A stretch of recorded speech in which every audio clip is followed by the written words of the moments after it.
यहाँ के पानी में ही सुंदरता है, सुंदर ही लगते हैं।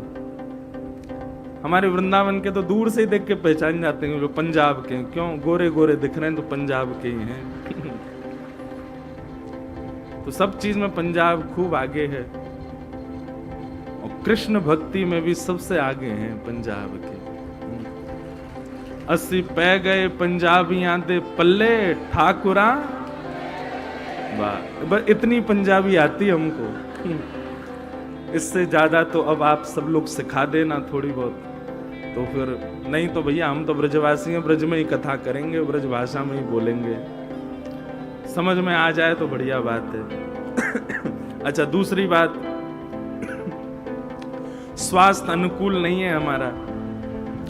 आज सुबह से हम कमरा से ही नहीं निकले, कमरे में ही बैठे मौन की शाम को कथा में कोई दिक्कत ना हो। पर थोड़ा सा स्वास्थ्य अनुकूल है, यदि सेवा में हमसे कोई आज की कथा में, कल तक तो हम स्वस्थ हो ही जाएंगे, आज की सेवा में कोई हमसे थोड़ी बहुत त्रुटि बने तो आप सब क्षमा कीजिएगा। बीच बीच में थोड़ा अवरोध आ सकता है गले का, उसके लिए आप सबको प्रणाम।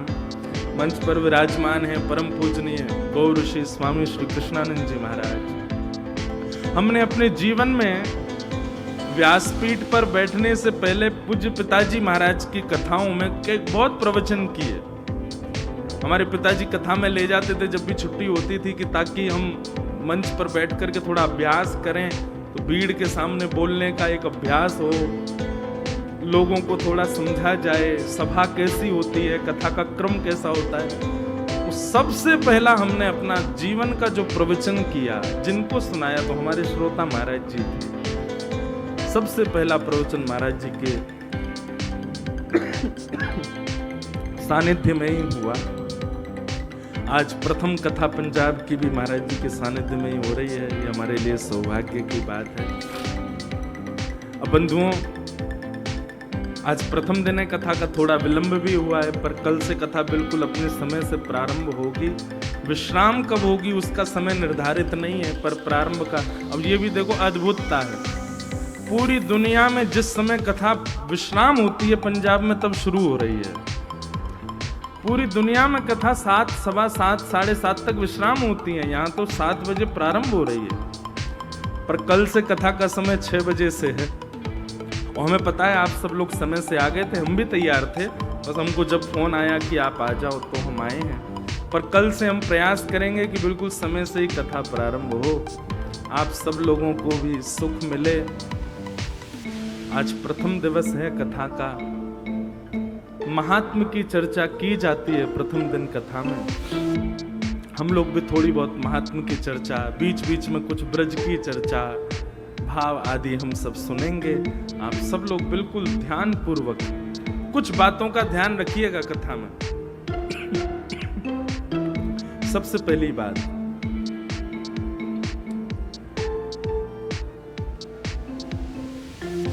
श्रद्धा। श्रद्धा विहरितम यज्ञम तामसम परिचिक्षते। भगवान श्री कृष्ण कहते हैं, व्यक्ति जब श्रद्धा रहित होकर के किसी क्रिया में जाता है तो वही क्रिया, वही भक्ति अनुष्ठान, वही धार्मिक अनुष्ठान उल्टा पड़ जाता है। तो आप सबको बाकी सारी व्यवस्था आदि आदि सब पता ही है, पर सबसे ज्यादा विशेष ध्यान आपको रखना है श्रद्धा। बहुत श्रद्धा पूर्वक बैठिएगा कथा में। श्रद्धा पूर्वक बैठने का मतलब क्या है? श्रद्धा पूर्वक बैठने का मतलब है फिर किसी भी भाव में दोष ना दिखना। समझ में आ रही है बात? सब लोग इधर देखो, बहुत ध्यान से सुनो। श्रद्धा युक्त होने का मतलब क्या है? फिर किसी भी भाव में अश्रद्धा उत्पन्न ना होना, उसी को श्रद्धा युक्त होना मानते हैं। मान लीजिए आप कथा में आए, किसी कार्यकर्ता ने आपको धक्का दे दिया या कार्यकर्ता ने कुछ आपसे बोल दिया, आपके मन में अश्रद्धा हो गई। अश्रद्धा होते ही कथा का जो भी रस है, जो भी भाव है, जो भी गुण आना चाहिए आपके अंदर नहीं आएगा। इसलिए यहां पर परीक्षा के रूप में कुछ भी हो सकता है आपके साथ, आप उसके प्रति अश्रद्धा मत रखो। और ये केवल कथा नहीं, सब जगह आप धाम में जाओ, तीर्थ में जाओ, गुरुद्वार में जाओ, गुरु के घर जाओ, कहीं भी अश्रद्धा होकर के, अश्रद्धा युक्त होकर के नहीं, श्रद्धा। किसी कार्यकर्ता ने कुछ कह दिया, आपको बुरा लगा, आपके मन में अश्रद्धा हो गई, उसी समय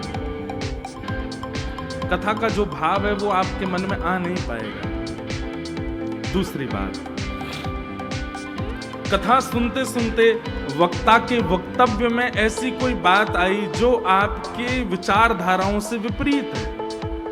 अब यहां तो सब प्रकार की चर्चा होगी, इतने श्रोता हैं, सबके मन के भाव कहे जाएंगे, लेकिन आपको कोई बात अनुचित लगे और आपके मन में अश्रद्धा हुई तो फिर कथा का जो रस है वो चित्त में समाविष्ट नहीं हो पाएगा। किसी श्रोता के भाव से, किसी भजन के भाव से, किसी प्रसाद के भाव से, किसी भी रूप में आपके चित्त में यदि अश्रद्धा आई तो कथा का भाव नष्ट हो जाएगा। कथा का भाव क्या है? श्री कृष्ण। कथा से और कुछ नहीं मिलेंगे, श्री कृष्ण ही मिलने वाले हैं।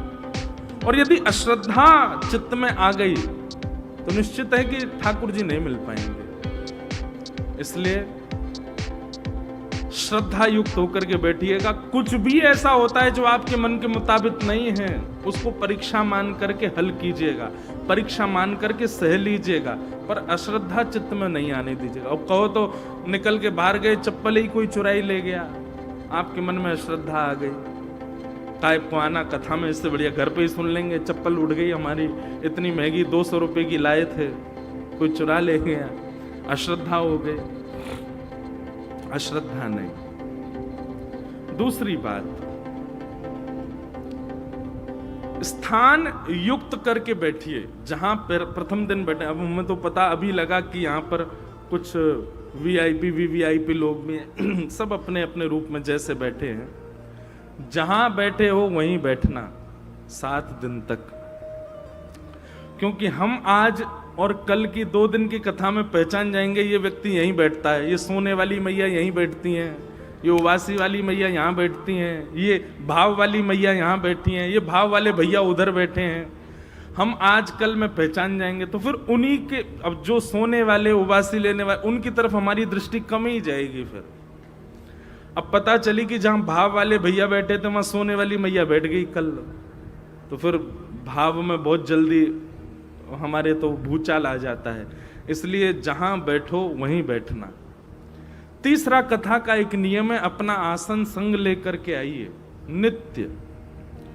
जैसे संत महापुरुष अपना आसन संग लेकर के चलते हैं, ऐसे श्रोताओं को भी अपना आसन संग लेकर के चलना चाहिए और उसी आसन पर बैठ के ही कथा सुनो। वो आसन 7 दिन में आपका सिद्ध हो जाएगा। 7 दिन बाद किसी भी वैदिक कार्य के लिए जाओ, वैष्णो देवी जाओ, बद्रीनाथ जाओ, वृंदावन जाओ, हर की पौड़ी हरिद्वार जाओ, आसन अपना संग लेके जाओ। अपना नाम जब साधना उसी आसन पर बैठ के ही करो, आसन सिद्ध हो जाएगा। तो आसन संग लेकर के आओ, आज नहीं आए तो कल से लेके आओ, आसन बिछा के उसी पे बैठो। चौथी बात, कथा के बीच में किसी भी प्रकार से अपने मन को इधर उधर भटकने मत दो। कोई आ रहा है, कोई जा रहा है, उसको आने जाने दो, आप उसकी तरफ मत देखो। आप अपना ध्यान केंद्रित, सावधान तय श्रृणु, बिल्कुल सावधानी से कथा सुनो। और अंतिम 5वीं बात, हम सबके पास एक आधुनिक यंत्र है जिसका नाम क्या है? कर्ण पिशाचनी, कान की पिशाचनी सबके पास है। ये यंत्र यदि कथा के प्रयोग में आता है, कथा सुनने के लिए आता है, संत जनों की वाणी सुनने के लिए आता है, तो ये साक्षात नारद जी हैं हमारे साथ में।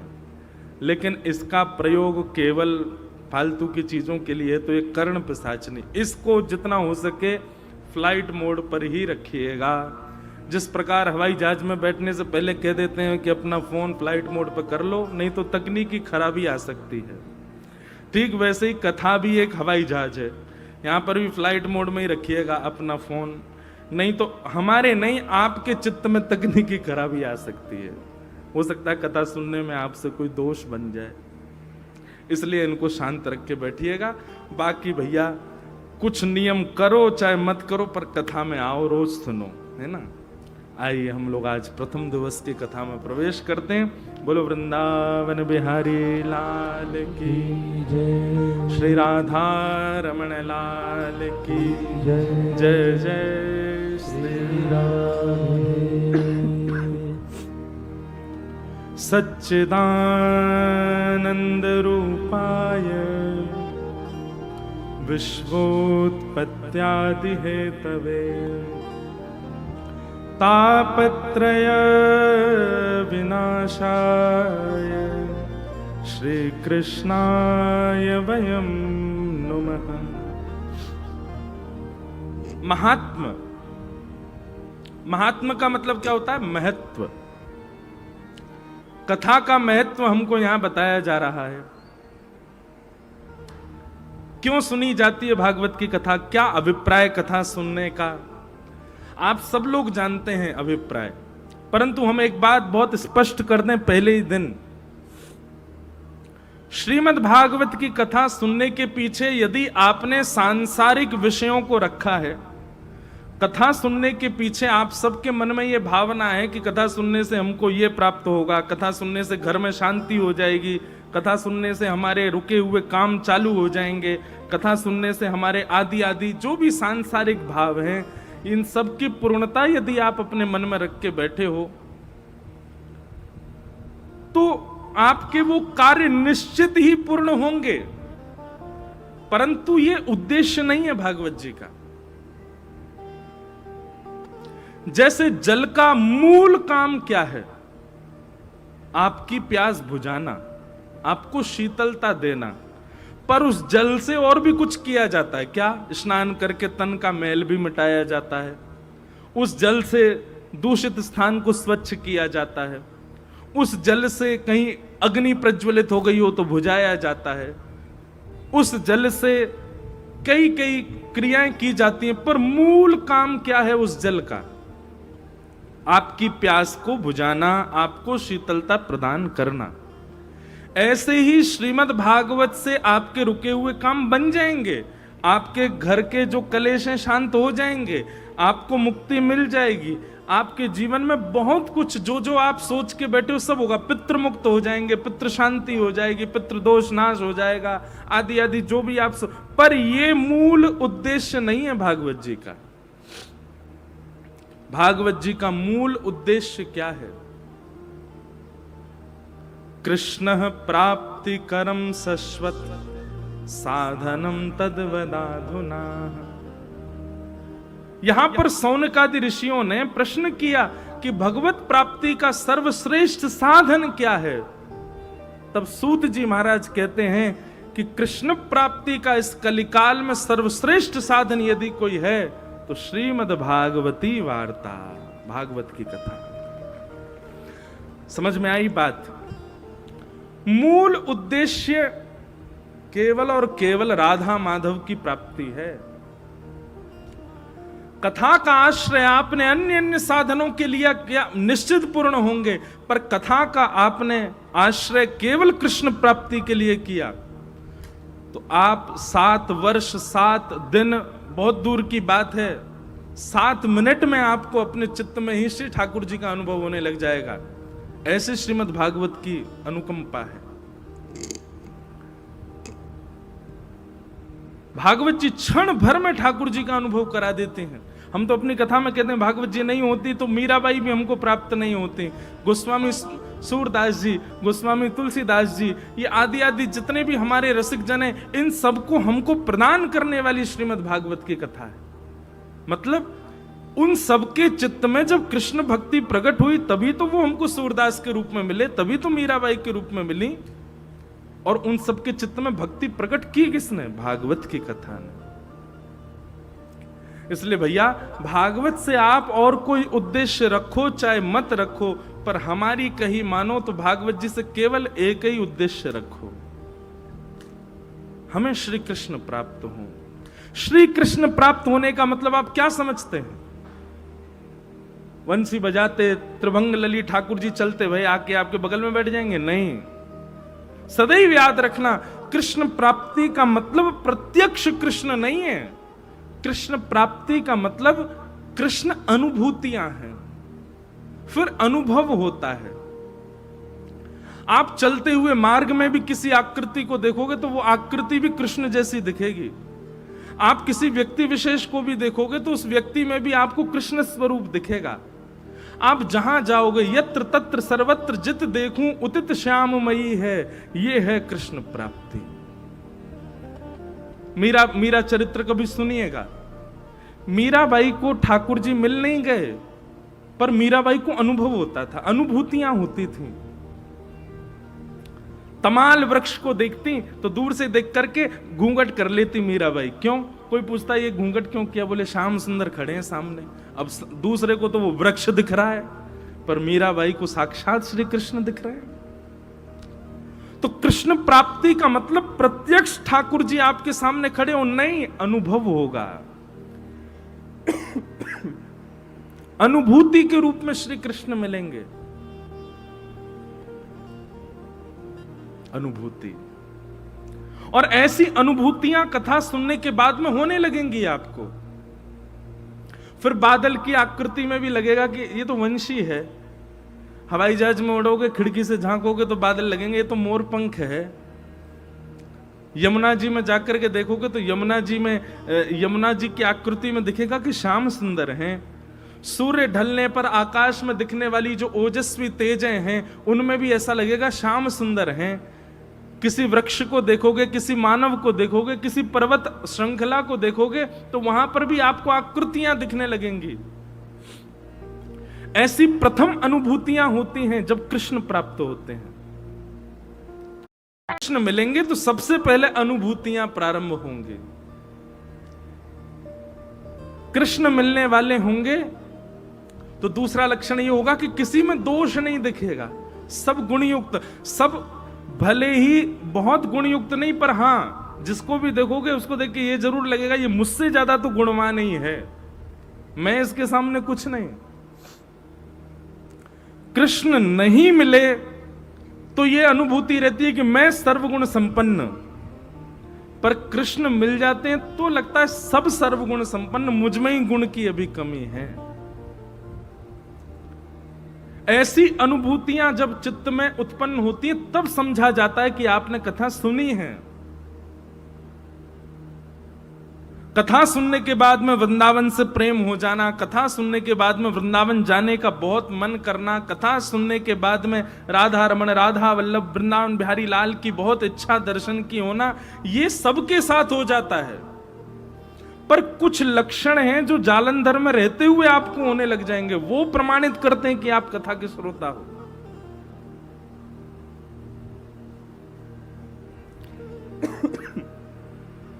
तो भागवत जी का महात्म्य क्या है? कृष्ण प्राप्ति। हमको कृष्ण मिले, हमको कृष्ण की प्राप्ति हो, यह भागवत जी का मूल उद्देश्य है। सच्चिदानंद रूपाय, भगवान के 3 रूप हैं, सत्य, चैतन्य और आनंद। 3 रूप।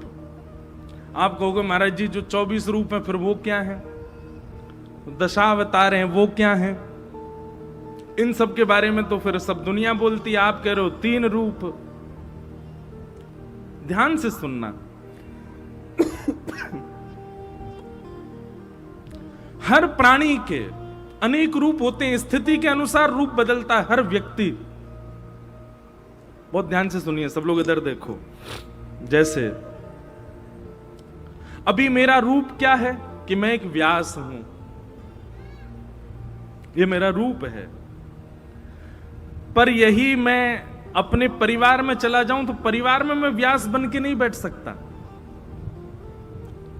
अपनी माता जी के सामने, पिताजी के सामने वहां मैं व्यास नहीं हूं, अपनी बहनों के सामने वहां मैं व्यास नहीं हूं, अपने मित्र के सामने मैं व्यास नहीं हूं।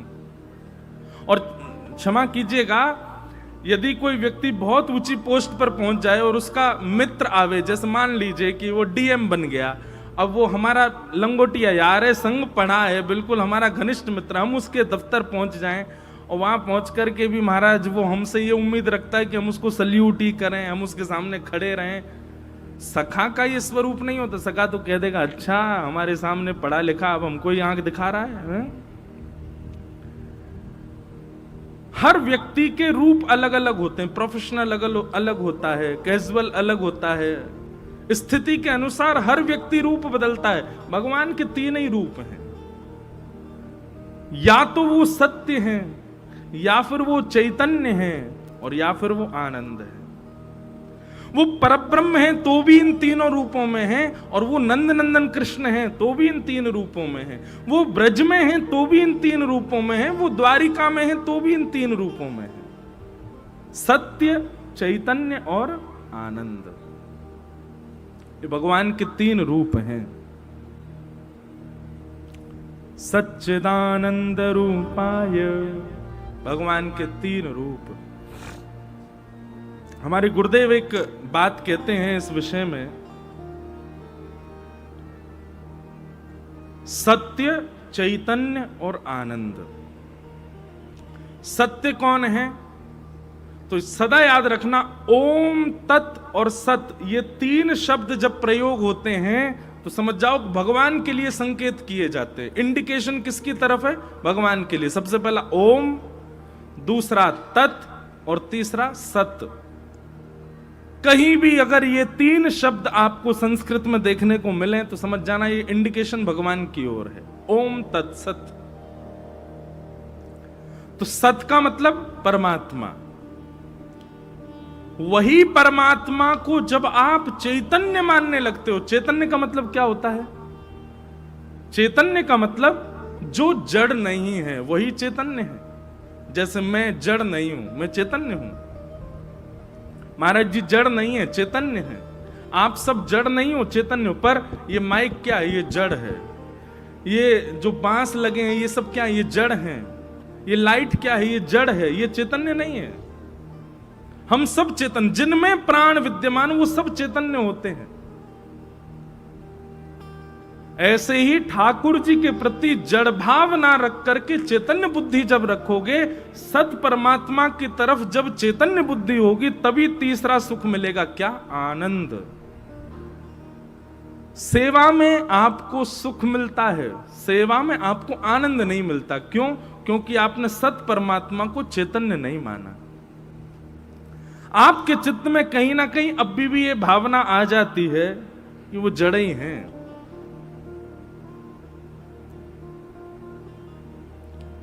उनके प्रति जड़ बुद्धि आ जाती है। जड़ बुद्धि मतलब धातु बुद्धि। ये तो मार्बल के हैं, ये तो अष्ट धातु के हैं, ये तो इतने के हैं, ये तो उतने के हैं। अभी कोई आते हैं सब लोग मिलने वृंदावन में, तो अभी भी किसी ने मुझसे पूछा, बोले महाराज जी हम गोपाल जी की सेवा ले जाए। मैं ले जाओ। बोले तो फिर उसका मोल देने में हमको बहुत कष्ट होता है चित्त में। जब ठाकुर जी हमारे हैं तो फिर उनको मोल दे के क्यों खरीद रहे हैं हम? मैंने कहा मैया उसको मोल मत समझो। तो क्या समझें? मैंने कहा ऐसा समझो, हमारे ठाकुर जी इतने दिनाते कोई और के घर में बैठे, अब हम वाके यहां से ठाकुर जी को ले जा रहे हैं, और वाकू ले जावे की खुशी में बधाई दे के जा रहे हैं। वाकू मोल नहीं दे रहे हैं, बधाई दे जा रहे हैं। भावना क्या रखो? बधाई दे के जा रहे हैं। कितने अब वहां तो देखो मोल भाव, दुकानदार तो बोलता ही है इतने के हैं, इतने के हैं, इतने के हैं। अगर आपके चित्त में वास्तव में ठाकुर जी के प्रति चैतन्य भाव होगा ना, अब मैं इसका बढ़ावा नहीं दे रहा कि बहुत महंगे लगावे आदि। मेरे को तो बहुत कष्ट हो कि अगर कोई ये कह दे भाई इतने महंगे थोड़ी गोपाल जी, इतने महंगे तो नहीं है, थोड़े कम करो। गोपाल जी सोचते होंगे अच्छा तो को अभी भी महंगो लग रहा हूं मैं। अरे अपनी पूरी संपत्ति लुटा देगो तो भी मुझे खरीदना है पावेगो, और तू यहां यूं सोच रहा है कि मैं इतना महंगो।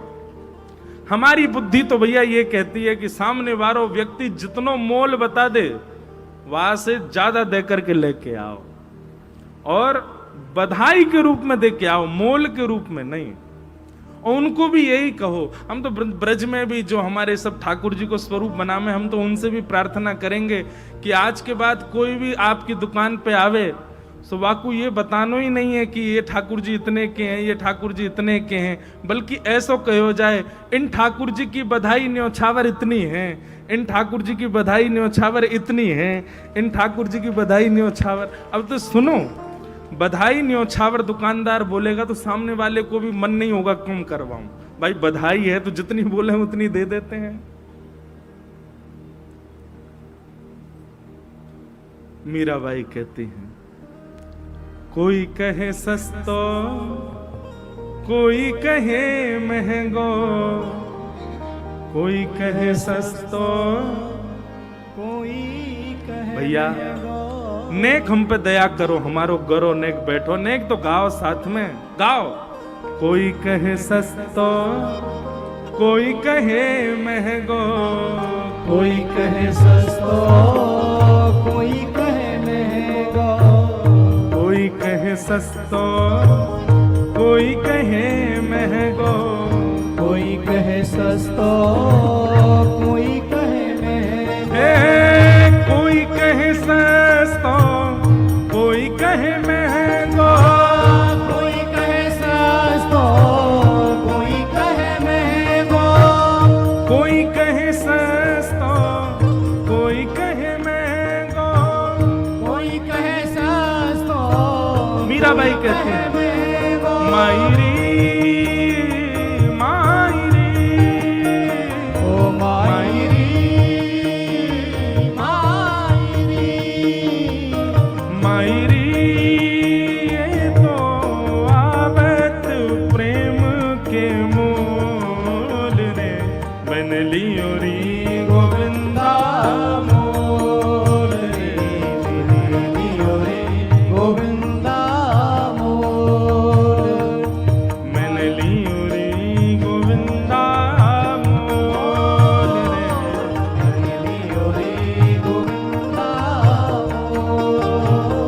हे मायरी मायरी, ओ मायरी मायरी, मायरी मैंने लियो री गोविंदा मोल रे, मन लियो रे गोविंदा मोल रे, बन लियो रे गोविंदा मोल रे, मन लियो रे गोविंदा मोल रे, बन लियो रे गोविंदा मोल। ओ कोई कहे कारो, कोई कहे गोरो, कोई कहे कारो, कोई कहे गोरो, कोई कहे कारो, कोई कहे गोरो, कोई कहे कारो, कोई कहे गोरो, कोई कहे कारो, कोई कहे गोरो, कोई कहे कारो, कोई कहे गोरो, कोई कहे कारो, कोई कहे गोरो, कोई कहे कारो, कोई कहे गोरो, कोई कहे कारो, कोई कहे महंगो, कोई कहे कारो, कोई कहे गोरो, मायरी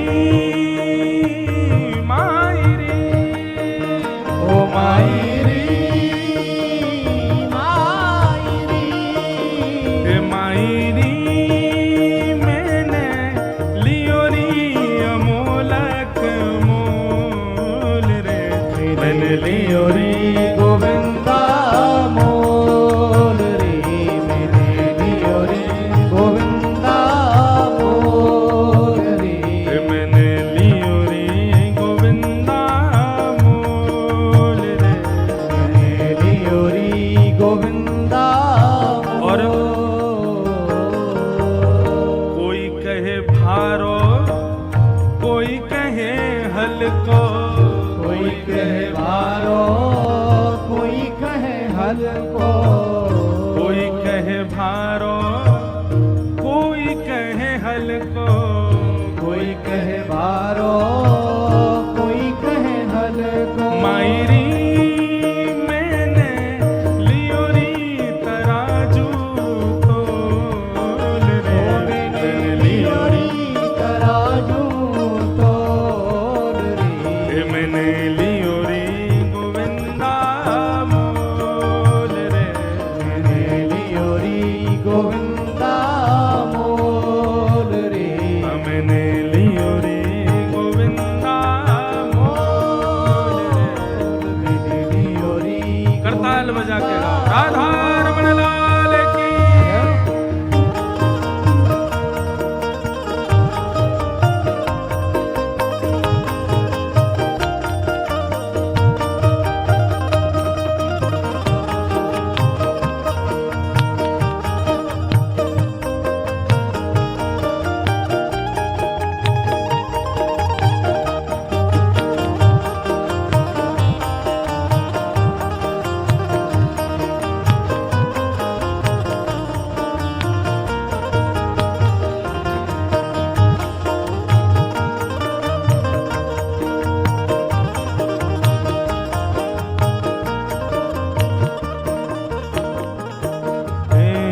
मीरा के प्रभु गिरधर नागर, मीरा के प्रभु गिरधर नागर, मीरा के प्रभु गिरधर नागर, मीरा के प्रभु गिरधर नागर, हे गिरधर नागर नटवर नागर, गिरधर नागर नटवर नागर, हे गिरधर नागर नटवर नागर, गिरधर नागर नटवर नागर, ओ मीरा के प्रभु गिरधर नागर, मीरा के प्रभु गिरधर हे नागर, मायरी मायरी,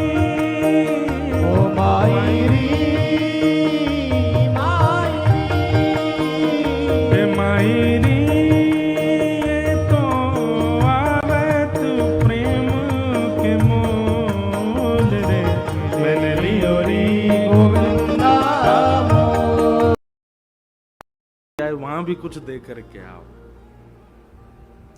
भैया। ब्रजवासीन को चकाचक प्रसन्न रखे करो तो आपके ठाकुर जी अपने आप प्रसन्न रहेंगे। और ठाकुर जी को तो बढ़िया माल छनाए रहे हो, ठाकुर जी को तो बढ़िया आनंद कराए रहे हो, ब्रजवासीन को आनंद नहीं है तो फिर लाला ही दुखी है जाएगो। ठाकुर जी ने क्यों करी माखन चोरी ब्रज में?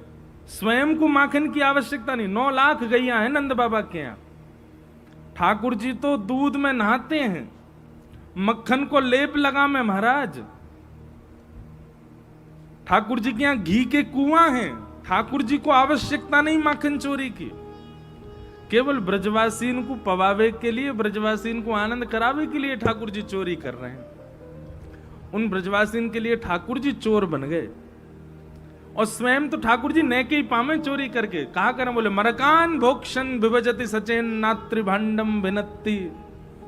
बंदरों को, ब्रजवासियों को, सबको खवाते हैं पेट भर भर के। ठाकुर जी को स्वभाव है। तो भैया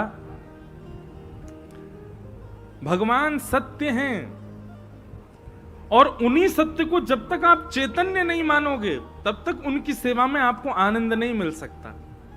वे चैतन्य हैं। जिस प्रकार हम आप सब लोगों को गर्मी, सर्दी आदि आदि के भाव लगते हैं, ऐसे ठाकुर जी को भी लगते हैं। एक बार एक बात कही थी कहीं कथा में कि भाई हम अपने ठाकुर जी को जब विदेश ले जाते हैं तो हम क्या करते हैं कि उनकी झांपी जी में, जिसमें ठाकुर जी विराजते हैं, उसको झांपी बोलते हैं, झांपी जी में हम कुछ रुपया रख देते हैं। मन में विचार करते हैं ठाकुर जी अब 16 घंटा का फ्लाइट है, रास्ता में आपका भोग तो लग नहीं पाएगा, हम आपके पास में कछु लक्ष्मी धर दे रहे हैं, और आकाश में कोई गोपी बढ़िया सी लगे तो बात माखन लेके पाए लियो। वैसे ठाकुर जी खरीद के पावे वारे में ते नहीं है, ठाकुर जी तो छीन के पावे। लेकिन फिर भी हम अपने ठाकुर जी को कछु पैसा दे देंगे, लाल जी रास्ता में आपको कहीं भूख लगे तो आप कछु पैसा दे करके और ये रख दिए आपके पास में। अच्छा एक और बात, जब विदेश जाते हैं ना तो कुछ तो भारतीय पैसा भी रखते हैं, कुछ डॉलर भी रखते हैं। कहीं ठाकुर जी के सामने कोई अमेरिकन गोपी आ गई तो वहां से भी तो खरीदना पड़ेगा, वहां तो नोट चलेगा नहीं। हाँ भाई, आकाश में चल रहे हैं, रास्ता में कौन गोपी आवे। तो फिर किसी व्यक्ति ने किसी से कहा, बोले ये सब ऐसी बातें हैं व्यास जी अपने मन से बना रहे हैं, वो लक्ष्मीपति हैं, उनको धन की क्या आवश्यकता। ठाकुर जी को धन की आवश्यकता नहीं है, भाव की आवश्यकता है। अगर इस बात को आप कहें कि वो तो लक्ष्मीपति हैं, उनको धन की क्या आवश्यकता, तो फिर वो तो अन्नपति भी हैं, जगन्नाथ हैं, जग के अन्न के नाथ हैं। काहे को दौड़ करके जाते हैं कर्माबाई के यहाँ उसके बिना नबी दुबी खिचड़ी पाने के लिए। वो तो अन्न के भी स्वामी है। कोई भूख थोड़ी लग रही है ठाकुर जी को कि अगर कर्माबाई की खिचड़ी नहीं खाएंगे तो ठाकुर जी की भूखे मर जाएंगे, ऐसा तो कोई बात नहीं है। ठाकुर जी फिर भी दौड़ करके जाते हैं कर्मा के यहाँ खिचड़ी पाने। सबरी के झूठे बेर क्यों पा रहे हैं? ठाकुर जी को कोई फलों की कमी तो है नहीं। सब भाव की बात है। आपके चित्त में यदि भाव है तो आप भावना यही रखो कि वो चैतन्य है, वो जड़ नहीं है। सच्चिदानंद रूपाय। तो भगवान के 3 रूप हैं, पहला सत्य, दूसरा चैतन्य और तीसरा आनंद। तो सत्य परमात्मा को जब तक चैतन्य नहीं मानोगे तब तक आनंद की प्राप्ति नहीं होगी। नहीं तो आप सेवा कितनी भी करते रहो, आपका मन प्रसन्न रहेगा ही नहीं। जिस दिन आपने चैतन्य मान लिया उसी दिन से आपको आनंद की प्राप्ति होने लग जाएगी। इस प्रकार भागवत जी का महात्म्य प्रारंभ किया गया। सौनकादि ऋषियों ने सूत जी महाराज से प्रश्न किया कि कलिकाल में भगवत प्राप्ति का कोई साधन बताइए। तब सूत जी महाराज बताते हुए कहते हैं, कालव्याल मुखग्रास त्रास निर्णास हेतवे श्रीमद् भागवतम शास्त्रम कलौकीरेण भाषितम्। श्रीमद् भागवतम शास्त्रम कलौकीरेण भाषितम्। कालव्याल मुखग्रास। भैया देखो एक बात और सुनो, कथा का समय है 6 बजे से, पर आप में से जो लोग को कथा विश्राम से पहले जाना है वो पीछे ही बैठना, आगे नहीं बैठे, क्योंकि आप बीच में उठे नहीं कि हमारी कथा तो भूल, श्रोताओं की कथा भी जाती है। तो जिनको जाना है उनको जाने से मना नहीं, पर वो फिर पीछे वाली पंक्ति में ही विराजें। आगे से कोई उठेगा तो फिर उसकी कथा भी छूटती है, पीछे वालों की भी छूटती है, हम भी भूल जाते हैं। इसलिए इसका भी कल से ध्यान रखिएगा। जिनको भी जाना है, जिनको ये है कि हमको 8 साढ़े 8 बजे जाना है, 7 साढ़े 7 जाना, वो पीछे बैठो सबसे, ताकि आप जब आए किसी को पता नहीं चला, कब गए ये भी नहीं पता चला। इसके ये हमारी मनगणंत बात नहीं है, भागवत में इसका भी नियम बताया गया है। अवर और प्रवर 2 प्रकार के श्रोता हैं। अवर श्रोता वो हैं जो श्रेष्ठ श्रोता हैं, प्रवर श्रोता वो हैं जो श्रेष्ठ हैं। और अवर श्रोताओं में इनको भी रखा गया। तो अवर श्रोताओं के लिए नियम बताया गया, बोले वो पीछे ही विराजें, क्योंकि समय की आप ऐसा नहीं है कि आप लोग सुनना नहीं चाहते, जरूरी आपके घर में कोई काम होगा इसलिए जाना पड़ता है, पर इसके लिए आप पीछे ही बैठो ताकि बीच में उठना ना पड़े। बोलो वृंदावन बिहारी लाल की। तो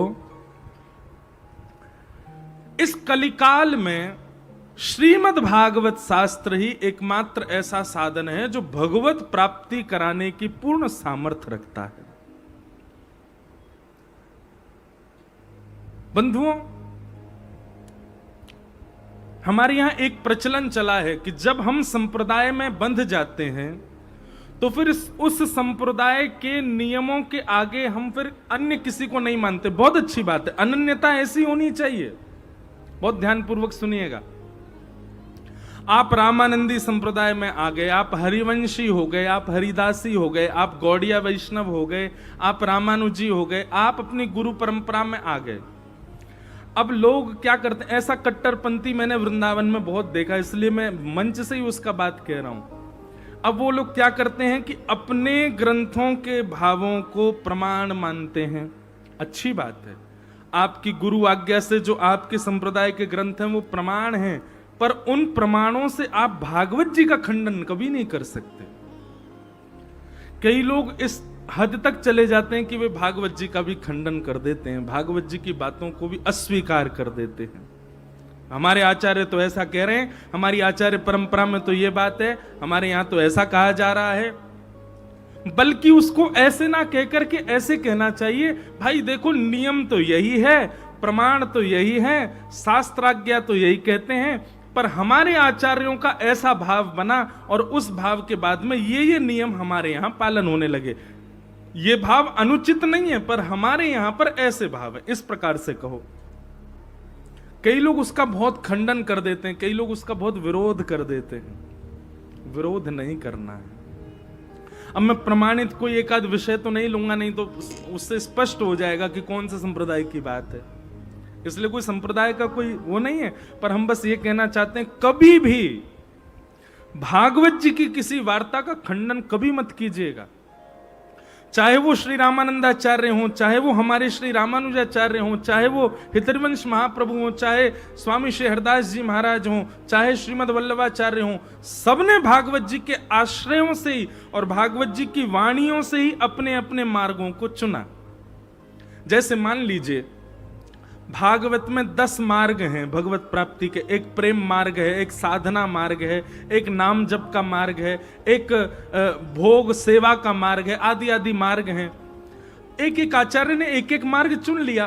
किसी आचार्य ने ये मार्ग चुना, अब सबने चुना भागवत से ही है, तो आप भागवत को खंडित नहीं कर सकते।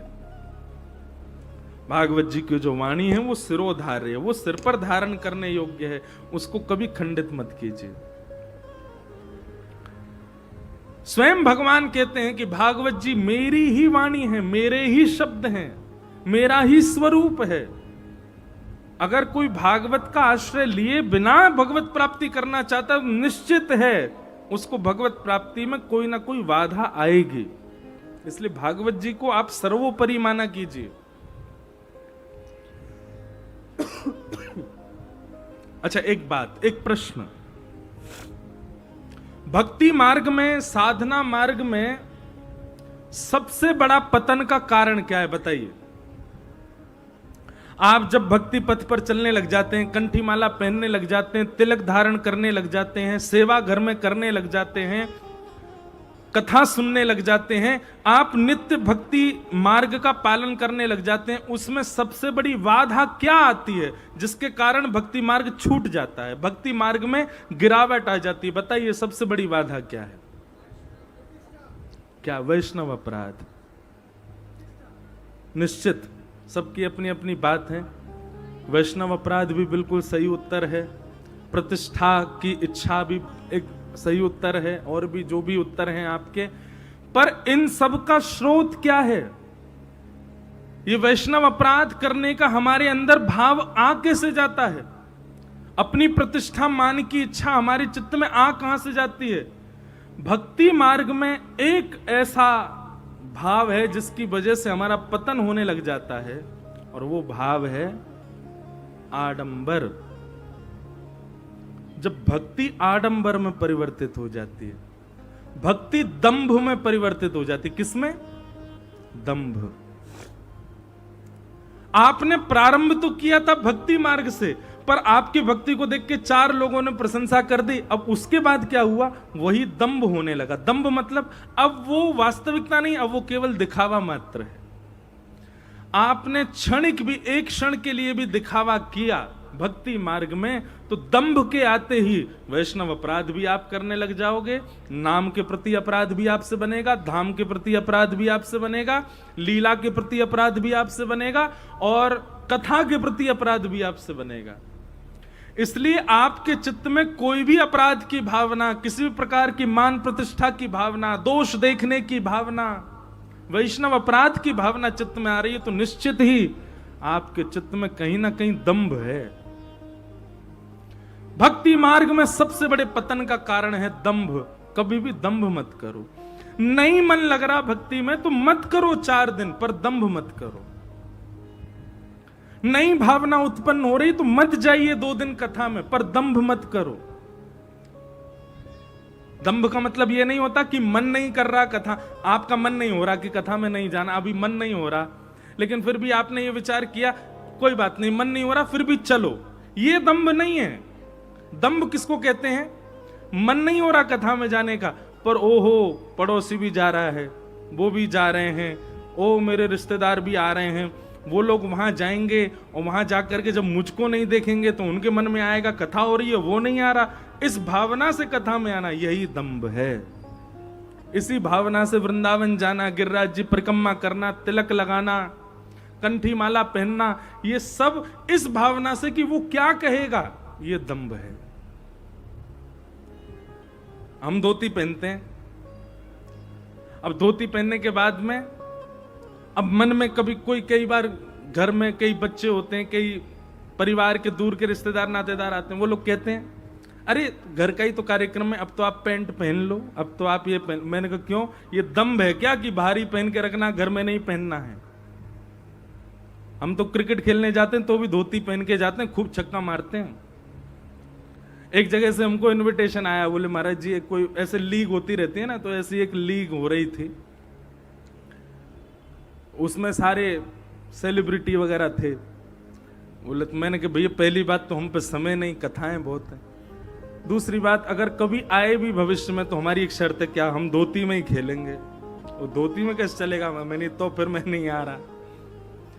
मैंने कहा बिना धोती के हम पे बैठ ही नहीं उठेगा, बिना धोती के दौड़ ही नहीं पाएंगे।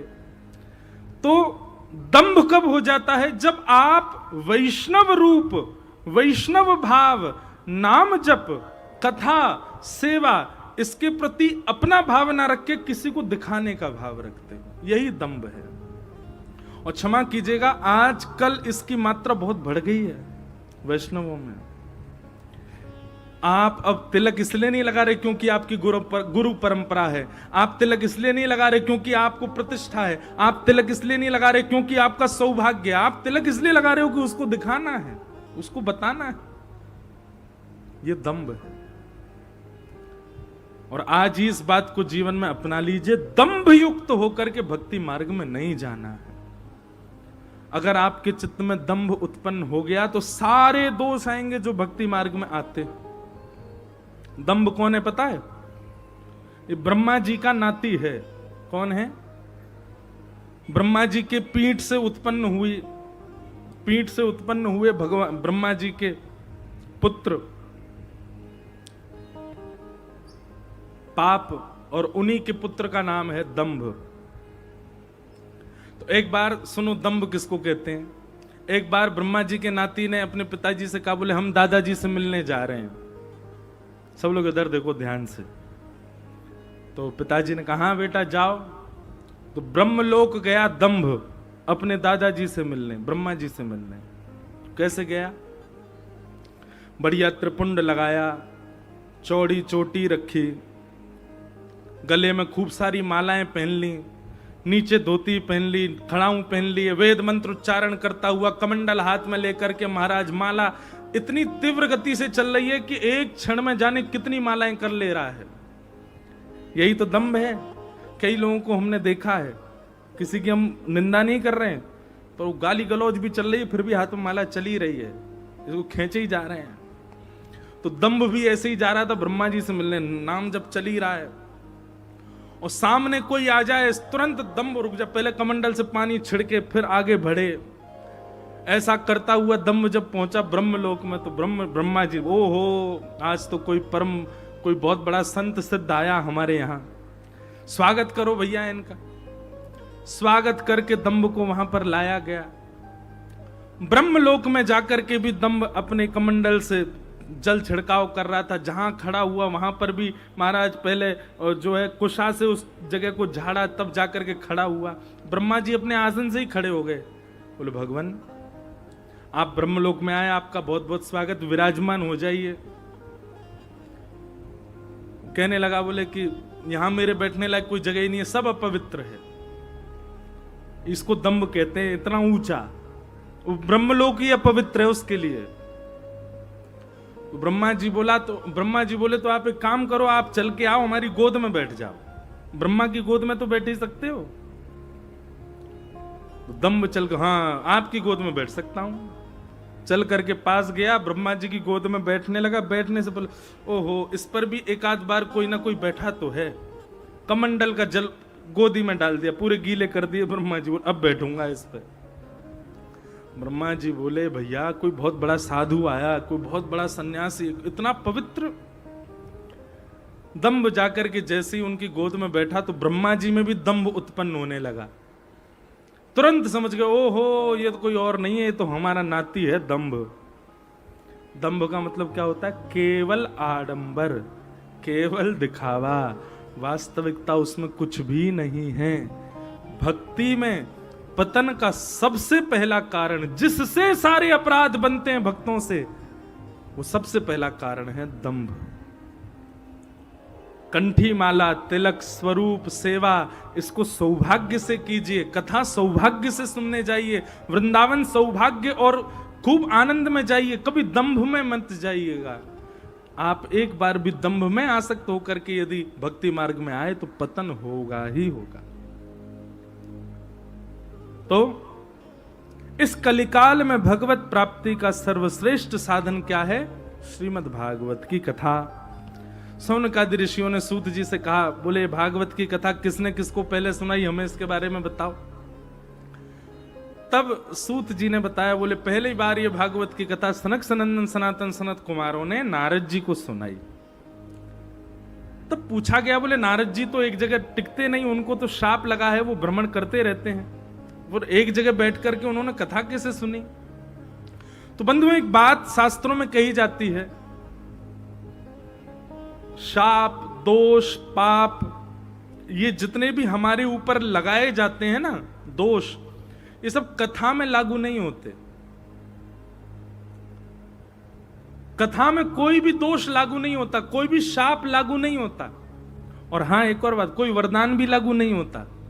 कथा में आप न्यूट्रल होते हो, शून्य होते हो। जितने पुण्य हैं, जितने पाप हैं, जितने शाप हैं, जितने दोष हैं, वो सब यहां से बाहर जाती पुण्य लग जाएंगे आपको। लेकिन यहां आती जैसे बैठोगे तो यहां आप पूर्ण रूपेण शून्य हो। यहां पर आपको कोई शाप, कोई दोष, कोई पाप, कोई पुण्य, कुछ नहीं है आपके पास। आप खाली हो, और खाली होके बैठोगे तभी ज्ञान आएगा, नहीं तो नहीं आएगा। युक्त होकर के बैठोगे तो कहीं भी धारण नहीं कर पाओगे। इसलिए कथा में नारद जी बैठ गए, क्यों? क्योंकि वहां शाप लगता नहीं है। तो नारद जी महाराज बैठे, सौनकादि ऋषियों ने कथा सुनाई। तो बोले कथा सुनने का कारण क्या था? तब नारद जी ने अपना पूरा भाव बताया कि पृथ्वी पर भ्रमण करते हुए नारद जी जब वृंदावन गए तो वृंदावन में जाकर के उन्होंने देखा कि एक परम सुंदरी की गोद में दो वृद्ध हैं। वो परम सुंदरी भक्ति महारानी और उसके दो पुत्र ही वृद्ध होकर के उसकी गोद में हैं, ज्ञान और वैराग्य। एक बात याद रखिएगा बंधु, भक्ति हम सबके चित्त में है, भक्ति हम सबके पास है। यहां जितने भी लोग इस पंडाल में बैठे हैं निश्चित ही सब भक्ति युक्त हैं, पर हम फिर भी भक्ति होने के बाद भी प्रसन्न क्यों नहीं है? कहीं ना कहीं क्षोभ, कहीं ना कहीं पीड़ा, कहीं ना कहीं हम सब लोग दुखी तो हैं। क्यों? क्योंकि भक्ति के दो पुत्र हैं, वो हमारे पास नहीं है। और बिना पुत्र के मां प्रसन्न नहीं रहती। और पुत्र कौन है? ज्ञान और वैराग्य। बहुत ध्यानपूर्वक सुनिएगा।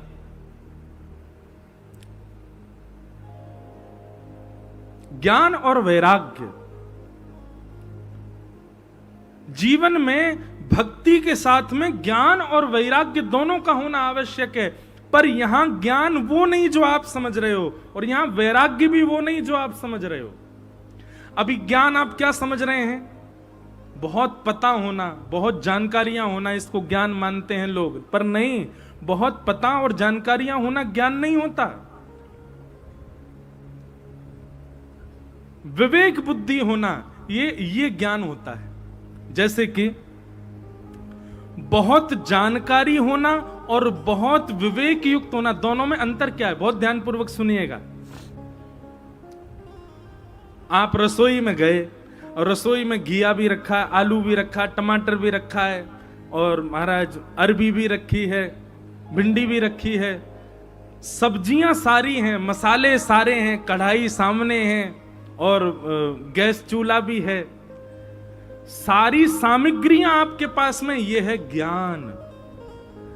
लेकिन सामग्री का प्रयोग करके उससे सुंदर सब्जी बना करके अपनी क्षुधा निवृत्त कर देना, इसको कहते हैं विवेक। इसको क्या कहते हैं? विवेक। नॉलेज होना, बहुत पता होना, ये इस प्रकार है कि बहुत सामग्रियां हैं आपके पास, पर विवेक होने का मतलब क्या है? जितनी सामग्री है उसका प्रयोग कैसे किया जाए, इसको विवेक कहते हैं। और भक्ति में विवेक होना अति अनिवार्य है। भक्ति में विवेक नहीं होगा तो भक्ति के साथ आप अप्रसन्न ही रहोगे। भक्ति में आप प्रसन्न नहीं रह सकते। जैसे एक बड़ा प्रसिद्ध कथा है, वृंदावन में एक संत ने एक नियम धारण कर लिया। क्या? मैं आज के बाद कोई कन्या को रूप नहीं देखूंगा, मैं आज के बाद जाए देखूंगा, केवल पुरुष को ही देखूंगा। नियम धारण कर लिया और 2 सेवक लगा दिए अपने कुटिया के बाहर। बोले कोई कन्या आवे तो बात मना कर दियो। बोले महाराज जी को नियम है, वो केवल और केवल पुरुषों को ही देखते हैं, कन्याओं को नहीं देखते। अब उन महाराज जी को आप क्या मानोगे? ज्ञानी, ज्ञानी है। लेकिन इधर देखो, यहां देखो, यहां देखो। लेकिन एक दिन मीराबाई आई और मीराबाई ने आकर के द्वार पे उन सेवकों से कहा, मैंने सुना है कि यहाँ कोई संत रहते हैं, आप मुझे उनका दर्शन करा दो। तो दोनों हंस करके कहने लगे, बोले कि हमारे महाराज जी का तो नियम है, वो किसी कन्या से नहीं मिलते, किसी स्त्री से नहीं मिलते, केवल पुरुषों से मिलते हैं। अब विवेक किसे कहते हैं? मीराबाई से सीखो। मीराबाई क्या बोली? अच्छा, तो आपके महाराज जी पुरुष हैं। सेवक बोले तो इसमें कोई संशय तो है ही नहीं, पुरुष तो है ही नहीं। नहीं नहीं, मैंने भागवत जी में सुना है कि वृंदावन में तो महादेव भी गोपी बन के बैठे हैं, यहाँ पे पुरुष तो केवल श्री कृष्ण हैं। यहां पर तो महादेव भी गोपी बन करके बैठे हैं। बोलो गोपेश्वर महादेव की। अरे भैया, देव नहीं, देवों के देव महादेव भी वृंदावन में आते हैं तो गोपी बन करके, नथनी पहन करके, चुनरी ओढ़ करके, कजरा लगा करके, लालीमा लगा करके, गले में हार पहन के, और महाराज गोपी भाव से छम छम करते पूरे वृंदावन में डोले गोपेश्वर महादेव। देवों के देव भी जहां गोपी बन के बैठते हैं वहां केवल एक ही पुरुष है और वो है योगेश्वर कृष्ण। पर नहीं, आज मैं पूरे वृंदावन में ढिंडोरा पीट के बताऊंगी, नहीं, एक और पुरुष है हमारे यहाँ पे। कौन? आपके महाराज जी, वो भी पुरुष हैं। सेवकों को तो घबराहट सी हुई, भीतर दौड़ के गए। उन्होंने जाके कहा, बोले महाराज जी ऐसे ऐसे एक तेजस्वी महिला आई थी और आकर के ऐसा कह के गई। महाराज जी ने जैसे ही बात सुनी तुरंत दौड़ करके गए। महाराज बोले आज ही अपना नियम तोड़ूंगा कन्याओं को देखने का, स्त्रियों को देखने का। और सबसे पहला दर्शन मीराबाई का किया। इसको कहते हैं विवेक। हो जाता है पर विवेक नहीं हो पाता। भक्ति में बहुत जरूरी है बंधुओं विवेक का होना। विवेक का मतलब क्या है? सही गलत की पहचान होना। क्या उचित है, क्या अनुचित है, क्या सही है, क्या गलत है, ये पता लगना, ये बोध होना, इसी को विवेक कहते हैं। और जब तक विवेक युक्त नहीं होंगे तब तक भक्ति में कोई ना कोई बाधा आती रहेगी, आप प्रसन्न नहीं रह पाओगे। तो भक्ति के 2 पुत्र हैं, ज्ञान और वैराग्य। तो सबसे पहले पुत्र का नाम ज्ञान, ज्ञान यानी कि विवेक, सही और गलत की पहचान, ये चित्त में लाना प्रारंभ करो।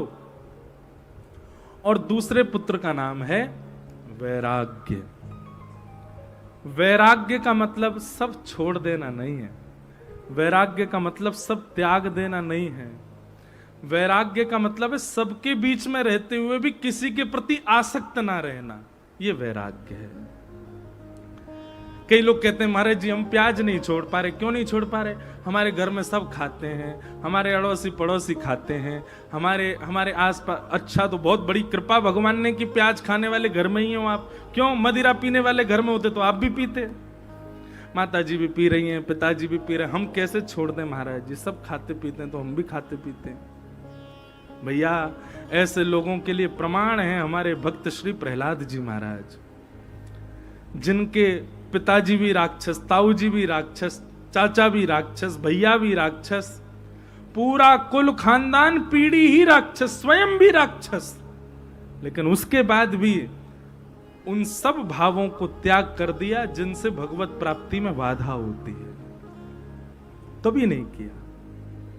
अरे प्रहलाद जी से ज्यादा खतरनाक स्थिति तो नहीं थी हमारी, पिता ही शत्रु हैं प्रहलाद जी के। तो पर ऐसी स्थिति में भी प्रहलाद जी महाराज ने उन सब भावों का त्याग नहीं किया।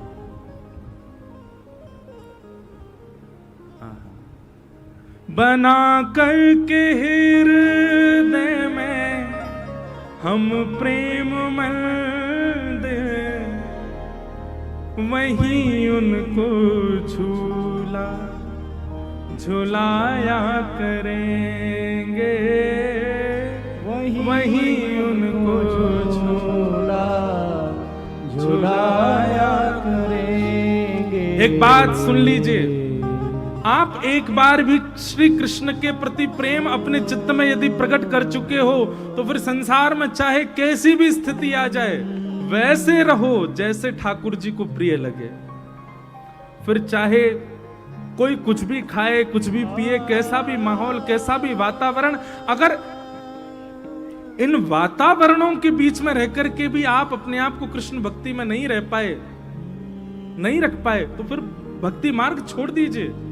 यहां त्याग केवल उनका करना है जिनसे जाके संग कुमति उपजत है, पड़त भजन में भंग, तजोरे मन हरि विमुखन को संग।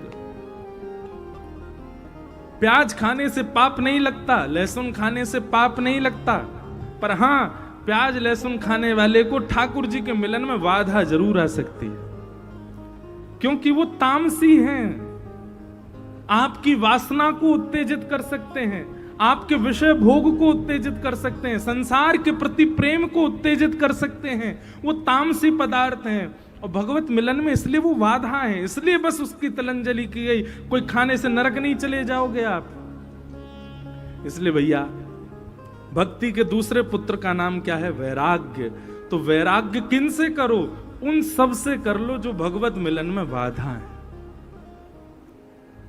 पता चले कि ऐसे व्यक्ति के संग बैठने से ठाकुर जी को अप्रसन्नता है तो नहीं बैठेंगे। पता चले कि ऐसे पदार्थ पाने से भगवत मिलन में बाधा है तो नहीं पाएंगे। अरे इतना नहीं कर सकते तो फिर छोड़ दीजिए भक्ति मार्ग को। हर जगह व्यक्ति सेक्रीफाइस करता है, रिलेशनशिप में सेक्रीफाइस बहुत जरूरी है, तो फिर ठाकुर जी से रिलेशनशिप में सेक्रीफाइस क्यों नहीं है? बस संसार से संबंध बनाओ, ओहो आपका संबंध टिकेगा तभी जब सेक्रीफाइस करोगे। भाई एक को तो करना पड़ेगा, और ठाकुर जी तो ना करवे वारे, ठाकुर जी सेक्रीफाइस नहीं करेंगे।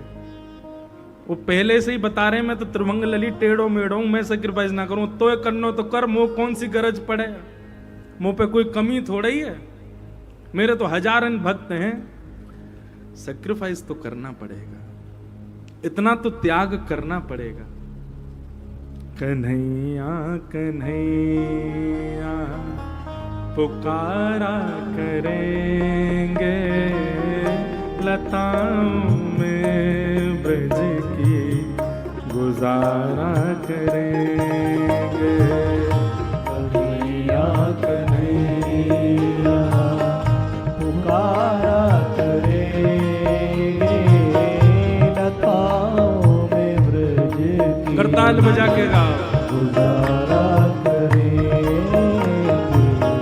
कन्हैया कन्हैया पुकारा करेंगे, लताओं में ब्रज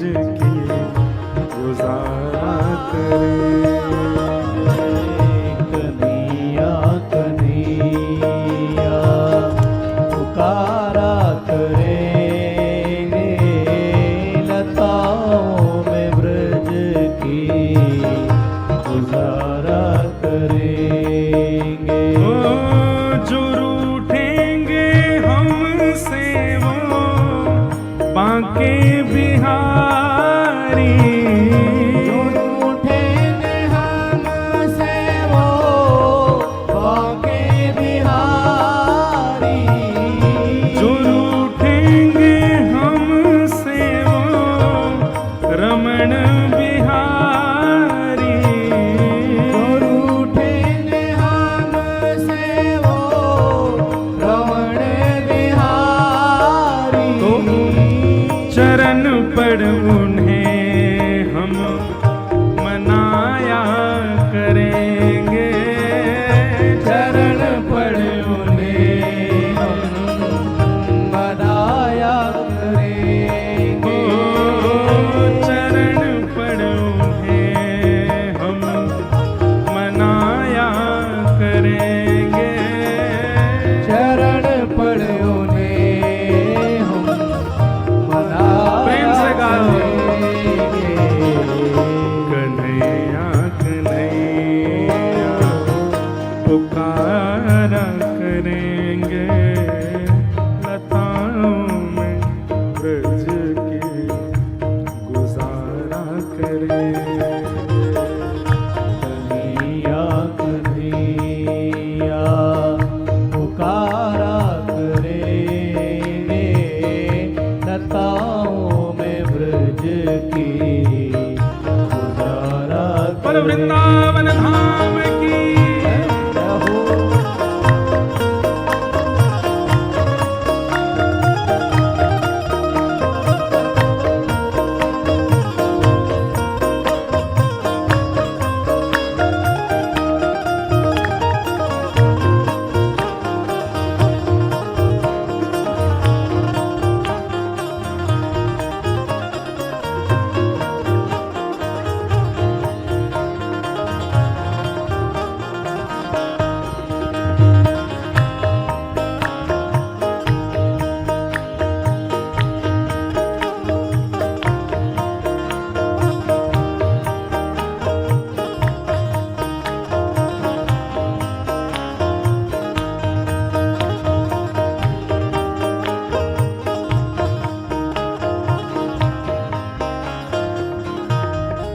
ये पंक्ति सब लोग मेरे साथ में उच्च स्वर में गाना।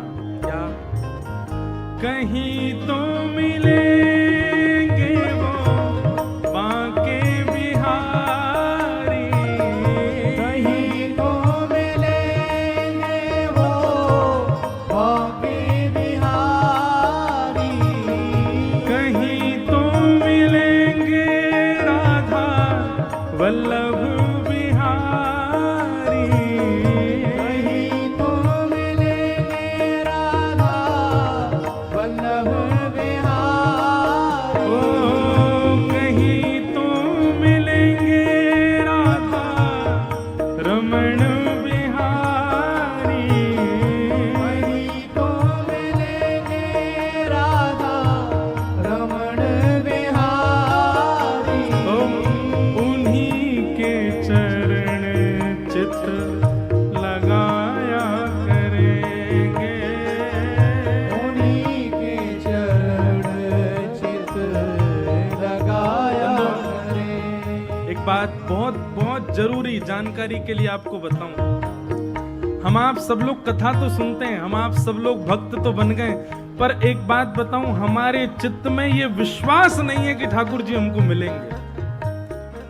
ये बात बिल्कुल फैक्ट बता रहे हैं हम लोगों को लगता है हाँ ठीक है, जितने दिन जी रहे हैं भजन कर लें, जितने दिन जी रहे हैं हम कथा सुन लें, वृंदावन चले जाएं।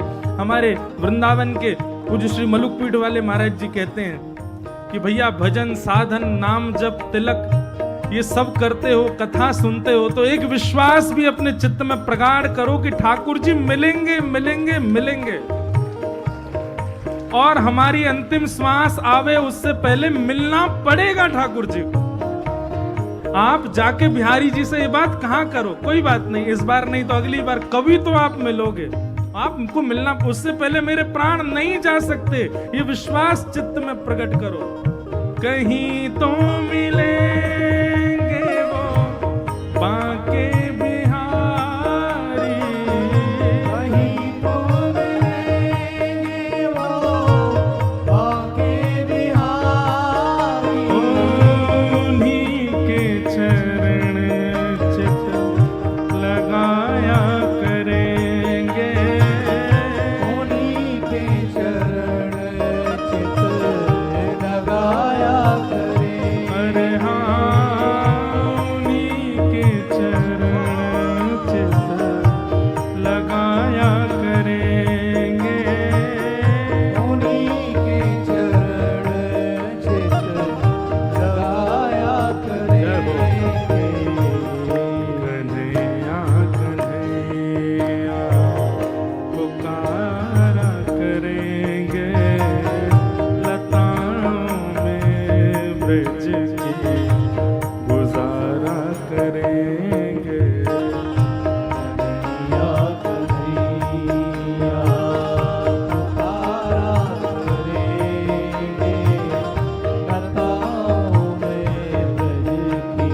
नहीं मिलेगा, भक्ति में आनंद नहीं आएगा। उसके दोनों पुत्र ज्ञान और वैराग्य भी चाहिए। बिना पुत्र के मां उदास ही रहती है, बिना पुत्र के मां को सुख नहीं मिलता। इसलिए ज्ञान यानी कि विवेक को चित्त में लाइए, और वैराग्य के रूप में यह त्याग चित्त में लाओ कि जो भगवत मिलन में बाधा बने उसका त्याग करो। अभी प्रारंभ में अन्न से ही शुरू कर दो। उन वस्तुओं का त्याग करो जो भगवत मिलन में बाधा बने। और इसमें एक चीज आप कर सकते हो, जैसे पहली बार वर्जिश करने जाए, वर्जिश मतलब जिम वगैरह जावे, फिजिकल एक्सरसाइज करने जाए, तो उसको एक आध दिन की छुट्टी होती है। ऐसे स्कूल जाने वाले बच्चों को भी एक आध दिन की छुट्टी होती है, पर जब वो हायर क्लासेस में पहुंच जाते हैं फिर छुट्टी नहीं होती उनकी। ऐसी वर्जिश करने वाले भी थोड़े यूज टू हो जाते हैं, जिम करने वाले, एक्सरसाइज करने वाले यूज टू, फिर उनकी छुट्टी नहीं होती। ऐसी स्टार्टिंग डेज में कुछ दिन ऐसा कर लो, महीना में एक आध 2 दिन का चीट डे। वैसे तो ये छुट्टी वाला दिन भक्ति मार्ग में तो होता नहीं है, तो फिर भी कभी जब भी घर के कोई फंक्शन आदि में थोड़ा बहुत अगर आपको कुछ ऐसा खाना पड़े, जैसे ये प्याज लहसुन आदि, तो एक आध बार की छुट्टी। पीने के लिए तो बिल्कुल छुट्टी नहीं, उसके लिए नहीं छुट्टी मांगना। महाराज, अगर आप नाम जप करते हैं, तिलक लगाते हैं, कंठी पहनते हैं, और कहीं से भी आपने इस अपवित्र वस्तु का सेवन किया, तो आपको पाप नहीं महापाप लगेगा। इसलिए भक्ति मार्ग में आने वाले तिलक, कंठी आदि पहनने वालों को कम से कम मांस मदिरा तो देखनी भी नहीं चाहिए, उससे तो दूर ही रहो। इसके लिए एक आध 2 दिन छुट्टी हो जाए, पर भैया 1-2 महीना के नाम जब कथा श्रवण से आप ऐसे हो जाओगे कि मन में आएगी नहीं भावना। तो यहां से प्रारंभ करो, धीरे धीरे फिर स्वरूप में, संग में, सब में इस चीज को व्यवस्थित करने लग जाओ कि जो हरि विमुख करने वाले सबका त्याग। सूरदास जी कहते हैं, तजोरे मन हरि विमुखन को संग, जाके संग कुमति उपजत है, पड़त भजन में भंग। तजोरे मन हरि विमुखन को संग। गोस्वामी तुलसीदास जी महाराज की तो एक पंक्ति है, मेरे स्मरण में नहीं आ रही है, उसमें वो कहते हैं, ताते भले नरक के बासा, दुर्जनों का संग विधाता हमको कभी ना दे, उससे बढ़िया तो नरक का। कैसे है? दुष्ट संग जन दे विधाता। हाँ, ताते भले नरक को बासा। तो भैया अन्न से प्रारंभ करो और धीरे धीरे जन तक उसको ले जाओ। जो हरि विमुख करने वाले हैं उनका त्याग करो। तो ये 2 पुत्र हैं भक्ति के, ज्ञान और वैराग्य। इन दोनों को इस रूप से अपने चित्त में लाना प्रारंभ करो, आपकी भक्ति अपने आप आपको आनंद देने लगेगी, अपने आप आपको उत्साहित करने लगेगी। भक्ति के ये 2 पुत्र वृद्ध हो गए थे। नारद जी महाराज से प्रार्थना की। नारद जी ने कई संतों से पूछा कि कैसे भक्ति के ज्ञान वैराग्य पुत्र को युवा किया जाए। तब बद्रीनाथ जब वे पहुंचे, तब वहां सनकादि ऋषियों ने कहा कि आप उनके नाम से भागवत की कथा कराओ। श्रीमद् भागवत की कथा भक्ति पुष्ट नहीं करती। भक्ति जिनके चित्त में होती है वही कथा में आते हैं। भक्ति बंधुओं सबके चित्त में होती है। भक्ति को प्रसन्न करने वाले उनके 2 पुत्रों को भागवत जी प्रदान करती हैं, ज्ञान और वैराग्य। उनको पुष्ट करती है जो हमारे चित्त में वृद्ध हो गए। नारद जी महाराज सनकादि ऋषियों के पास गए। सनकादि ऋषियों ने बताया भागवत की कथा कराओ, उससे ज्ञान वैराग्य दोनों पुष्ट होंगे। तब भागवत की कथा नैमिषारण्य ऋषिकेश क्षेत्र में गंगाद्वार समीपे तु तटमानंद नामकम, ऋषिकेश में भागवत की कथा का क्रम रखा गया। अनेक ऋषि, अनेक देवता, सब गंधर्व जन आदि सब वहां पधारे और सनक सनंदन सनातन सनत कुमार ही वक्ता रूप में बैठे। भक्ति अपने दोनों पुत्रों के साथ जैसे ही वहां पहुंची, भक्ति सुतौ तौ तरणौ गृहीत्वा प्रेमैकरूपा सहसा विरासीत्, श्री कृष्ण गोविंद हरे मुरारे, नाथेति नामानि मुहुर्वदन्ति। बहुत ध्यानपूर्वक सुनिएगा। सप्ताह कथा सुनने से आपके चित्त में ज्ञान और वैराग्य प्रकट हो जाएंगे, ज्ञान और वैराग्य युवा हो जाएंगे, पर कथा पूरी होते ही वो फिर वृद्ध होने लग जाएंगे। हमारा काम क्या है, व्यास का काम क्या है कि 7 दिन में श्रोताओं के चित्त में ज्ञान और वैराग्य को प्रकट करे, युवा करे। पर श्रोता का काम क्या है, 7 दिन बाद जब व्यास जी अपनी पोथी लेके चले जाएं, उसके बाद व्यास जी जैसा चित्त में करके गए, कम से कम वैसा उसको बना के रखे। ये श्रोता का लक्षण है। केवल एक मैया को बात समझ में आई, वही ने ताली बजाइए। ये आपकी जिम्मेवारी है कि आपने व्यास से जो सुना है और व्यास ने जैसा आपके चित्त को बना दिया है, आप कम से कम उसको वैसा तो रखो। उससे बढ़िया करो तो और अच्छी बात है। कम से कम उसको उतना तो संजो करके रखो जितना व्यास जी उसका निर्माण करके चले गए हैं। तब आपकी कथा सुनना सार्थक माना जाएगा। इसलिए नियम धारण कीजिए। ज्ञान और वैराग्य दोनों पुष्ट होंगे कथा सुनने से। ज्ञान विवेक में परिवर्तित होगा, वैराग्य मतलब त्याग की भावना आएगी उन सब वस्तुओं की जो भगवत मिलन में वादा है। पर 7 दिन कथा में तो ये दोनों पुष्ट रहेंगे, उसके बाद भी पुष्ट बने रहें। उसके लिए क्या उपाय है पता है? आप कथा सुनते ही रहो। व्यास जी चले जाएं उसके बाद भी कथा सुनते ही रहो। सत्संग एक क्षण के लिए भी, बंधु हर दिन का नियम बना लो। जैसे जल, जैसे अन्न, जैसे वायु हमारे तन के प्राणों के लिए अति आवश्यक है, ऐसे ही कथा को भी अपने पूरे 24 घंटे में एक समय प्रदान करो। आप सबके पास आधुनिक यंत्र हैं, सबके पास इंटरनेट, आजकल बहुत हाईफाई जमाना हो गया है, सब बिना नेट के कोई नहीं है। एक समय कथा को निश्चित प्रदान कीजिए हर दिन।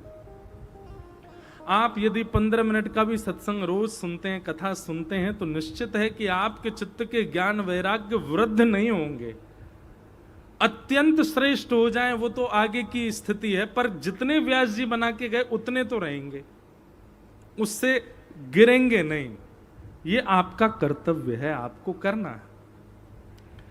तो कथा सुनते ही महाराज ज्ञान और वैराग्य दोनों पुष्ट हो गए। पुष्ट होकर के नृत्य करने लगे। भक्ति महारानी प्रसन्न हो गई, चरणों में प्रणाम करके कहने लगी, आपकी कृपा से मेरे दोनों पुत्र युवा हो गए। अब मुझे बताइए इस कथा पंडाल में मैं कहां बैठूं? तब बहुत सुंदर आसन बताया गया कि भक्ते सुगोविंद स्वरूप कर्त्री, प्रेमैक धर्त्री भवरोग हर्त्री, सात्वं च तिष्ठस्व सुधैस्व सांश्रया, निरंतरम वैष्णव मानसानि। जितने भी वैष्णव कथा में आकर के बैठ गए हैं और एक चित्त होकर के, एक निष्ठ होकर के कथा श्रवण कर रहे हैं, नारद जी महाराज कहते हैं, भक्ति महारानी आप इन सबके चित्त रूपी आसन पर जाकर के विराजमान हो जाओ। तो भक्ति महारानी श्रोता के चित्त रूपी आसन पर आकर के बैठ जाती है। पर जब श्रोता देखता है, भक्ति महारानी देखती है कि आसन बार बार डामाडोल हो रहा है, कभी इधर मन जा रहा है, कभी उधर मन जा रहा है, कभी उठता है, कभी बैठता है, कभी इधर देखता है, उधर देखता है, तुरंत वो समझ जाती है आसन उचित नहीं है, उसका त्याग कर देते हैं। इसलिए भक्ति महारानी पहले दिन ही आसन, आपके हृदय रूपी आसन पर बैठ गई हैं, उनको अनुकूलता प्रदान करो। क्यों हम बार बार कहते हैं सावधान ते श्रुण, इधर सुनो, इधर देखो? क्यों? आप सावधानी से बैठोगे तो भक्ति जो आपके चित्त में बैठी है उसको अच्छा लगे, उसको अनुकूलता लगेगी। और जैसे ही आपका मन विचलित होता है इधर उधर और बार बार उठना बैठना ये सब में क्रिया, भक्ति महारानी तुरंत आसन का त्याग कर देती। बोले ये स्थिर नहीं है। अस्थिर व्यक्ति कभी कथा नहीं सुन सकता, स्थिर तो होना पड़ेगा। तो इस प्रकार भक्ति महारानी हम सबके चित्त रूपी आसन पर आकर के विराजमान हो गई। भक्ति के चित्त में विराजमान होना ये सामान्य बात नहीं है। भक्ति का हमसे स्पर्श होना, अभी क्या होता है पता है? भक्ति का स्पर्श होता है हम लोगों को, हमारे चित्त में नहीं आती भक्ति। स्पर्श होता है इसलिए कुछ दिन के लिए वृंदावन अच्छा लगता है, स्पर्श होता है इसलिए कुछ दिन के लिए सेवा अच्छी लगती है, स्पर्श होता है इसलिए कुछ दिन के लिए भक्ति भाव अच्छा लगता है, और वही जब परिवर्तित हो जाता है पुनः संसारी बन जाते हैं, तो समझ जाना चाहिए स्पर्श था भक्ति का, भक्ति आई नहीं थी चित्त में। भक्ति चित्त में आ जाएगी तो चाहे दुनिया इधर उधर हो जाए, आपके हृदय का भाव नष्ट नहीं हो सकता। एक बार वृंदावन चले गए तो फिर बार बार जाएंगे, एक बार श्री किशोरी जी का आश्रय ले लिया तो बार बार लेने का इच्छा होगी, एक बार कथा सुन ली तो फिर उसके रसिक बन जाओगे, उसके आदी हो जाओगे। स्पर्श होगा तो एक आध बार में ही पूर्ति हो जानी है, पर यदि प्रवेश होगा तो बार बार सनई सनई मन होगा बार बार जाने का।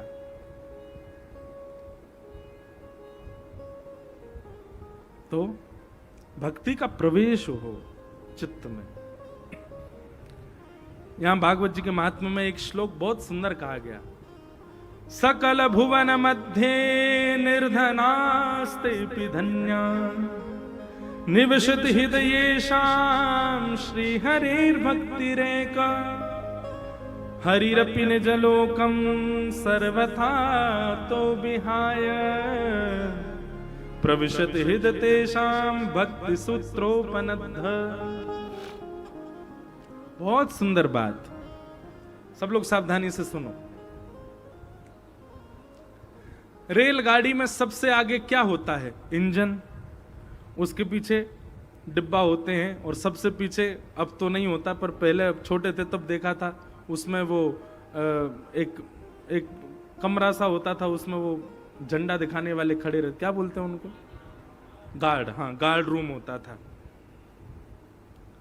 तो भले ही इंजन आगे हो, पर गार्ड के हाथ में जिस कलर का झंडा होगा उससे ही पूरी ट्रेन चलती है, होता है ना? गार्ड रूम कभी भी ट्रेन के बीच में नहीं होता था, आगे नहीं पीछे ही होता है। बहुत ध्यानपूर्वक सुनिएगा। हम सबका जीवन किससे चलता है? लक्ष्मी। हम भोजन कर रहे हैं, खा रहे हैं, पी रहे हैं, सब कुछ हमारा लक्ष्मी से ही चलता है, उसके हाथ में कंट्रोल होता है। लक्ष्मी चाहे तो हमको बड़े महलों में रुकवा दे, और लक्ष्मी चाहे तो रोड पर ले आवे, गार्ड रूम की तरह। पर अभी हमारी ट्रेन चल क्यों नहीं रही है पता है? हमको लगा कि भाई इसके झंडा दिखाने से ही ट्रेन चलती रुकती, तो हमने क्या किया, अपने जीवन रूपी रेलगाड़ी में गार्ड रूम को सबसे आगे खड़ा कर दिया। सबसे आगे गार्ड रूम है, लक्ष्मी को आगे हमने रख दिया है, और उसके पीछे हम लोग दौड़ रहे हैं। यही चाहिए, यही चाहिए, यही सर्व विधाता, यही हमारी जीवन धात्री है, यही हमारे सर्वस्व है। और इंजन यानी कि भक्ति, उसको हमने पीछे कर दिया है। लेकिन श्रीमद् भागवत जी एक भाव कहती हैं, अभी स्थिति क्या है? लक्ष्मी आगे आगे चलती है, उसके पीछे मानव चलता है। पर मूल उद्देश्य क्या होता है? लक्ष्मी किसके पीछे चलती है? बोले ठाकुर जी के पीछे चलती है। तो ठाकुर जी सबसे आगे, उनके पीछे लक्ष्मी, और लक्ष्मी के पीछे हम। लेकिन ठाकुर जी किसके पीछे भागते हैं? बोले अनुब्रजाम में हम नित्यम पूये ये तन्य रेणु भी। भगवान भक्ति के पीछे पीछे चलते हैं। तो भागवत जी कहती हैं, व्यक्ति जब लक्ष्मी जी का आश्रय त्याग भक्ति महारानी के पीछे चलने लग जाता है, तो पहले हमारा स्टेटस क्या था? सबसे आगे भक्ति, भक्ति के पीछे ठाकुर जी, ठाकुर जी के पीछे लक्ष्मी, लक्ष्मी के पीछे हम। और जब हम कथा आदि सुनने के बाद भक्ति के पीछे चलने लग जाते हैं, तो क्या स्थिति होती है? सबसे आगे भक्ति, भक्ति के पीछे भक्त, और भक्त के पीछे भगवान, भगवान के पीछे लक्ष्मी। अभी स्थिति क्या है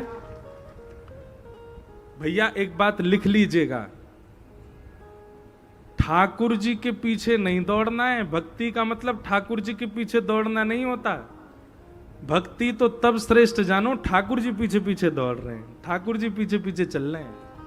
एक हम पद गाते हैं ना, जहां ले चलोगे वहीं मैं चलूं।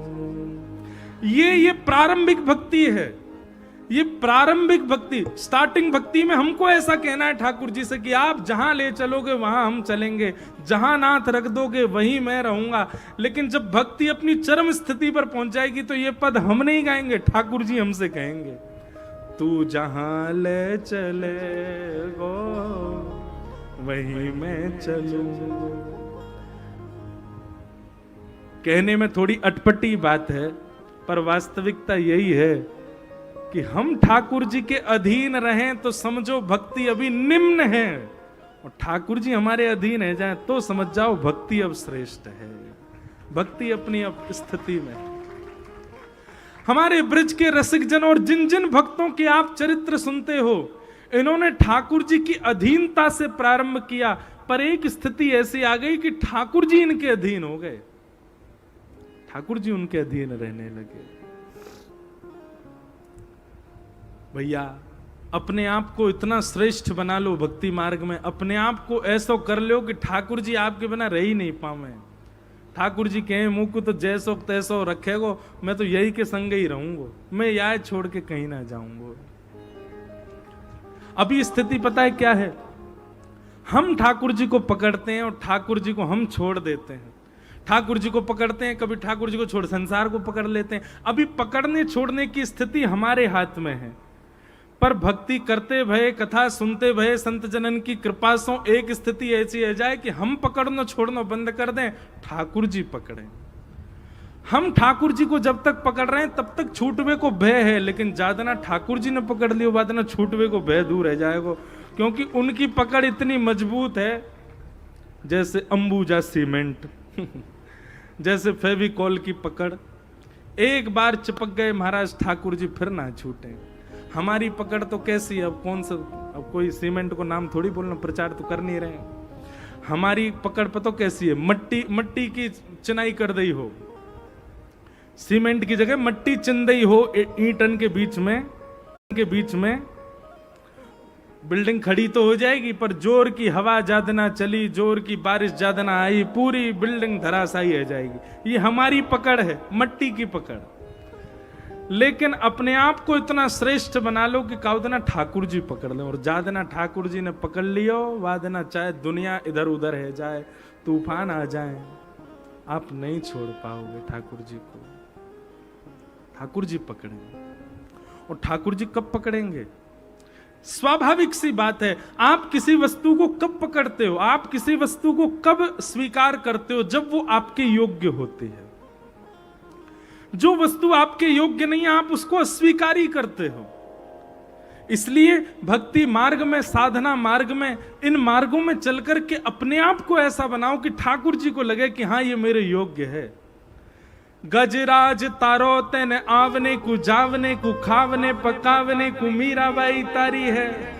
नरसी मेहता को तारो वही वार सवारने को, वेदन सुनावने को जय देव तारो है। ठाकुर जी ने जिसको भी तारा उससे कोई ना कोई काम ही बनना है ठाकुर जी का। बहुत ध्यान से सुनना। गजराज तारो तेने आवने को, जावने को। वो हाथी क्यों तार दिया? बोले आपने सोचा बढ़िया बैकुंठ में एक हाथी हो जाएगा, इस पर बैठ के घूमा करेंगे, फिर हाथी को तार दिया। गजराज तारो तेने आवने को, जावने को, और खावने पकावने को मीराबाई तारी है। मीराबाई को क्यों तारा? बोले बढ़िया मेवाड़ की है, राजस्थान के लोग बढ़िया भोजन बनाते हैं, और मीराबाई को तार दो, बैकुंठ में जाके बढ़िया बढ़िया बनाया करेगी कुछ ना कुछ सब्जी। आपने मीराबाई को तार दिया किस लिए? बोले भोजन बनाने के लिए।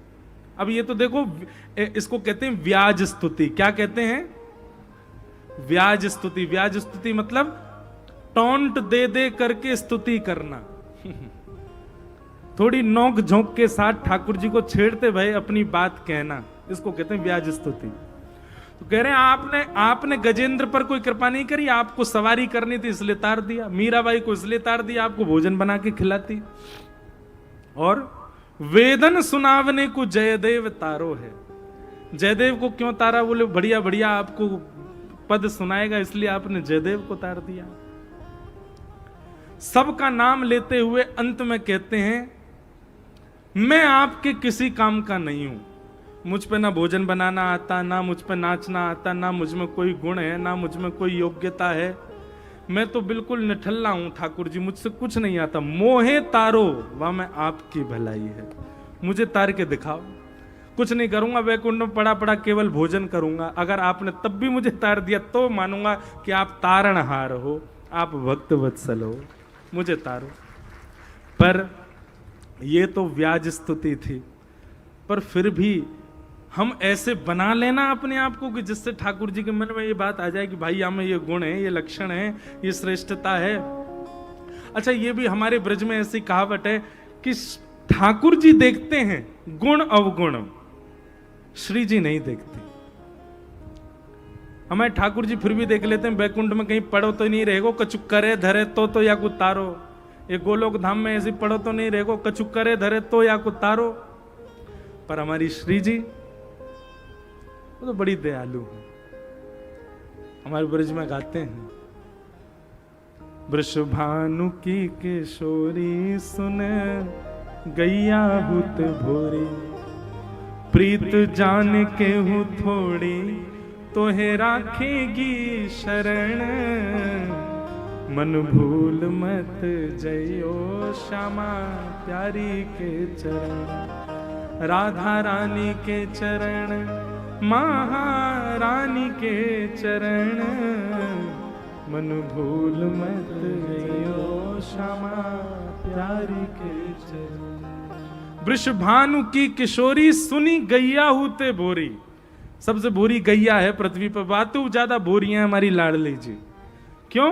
प्रीत जान के हूँ थोड़ी। नेक्स्ट किसी कोई प्रीति प्रस्तुत कर दे, वाकु जान करके भी तो है राखेगी शरण, तुरंत शरण प्रदान करती हैं।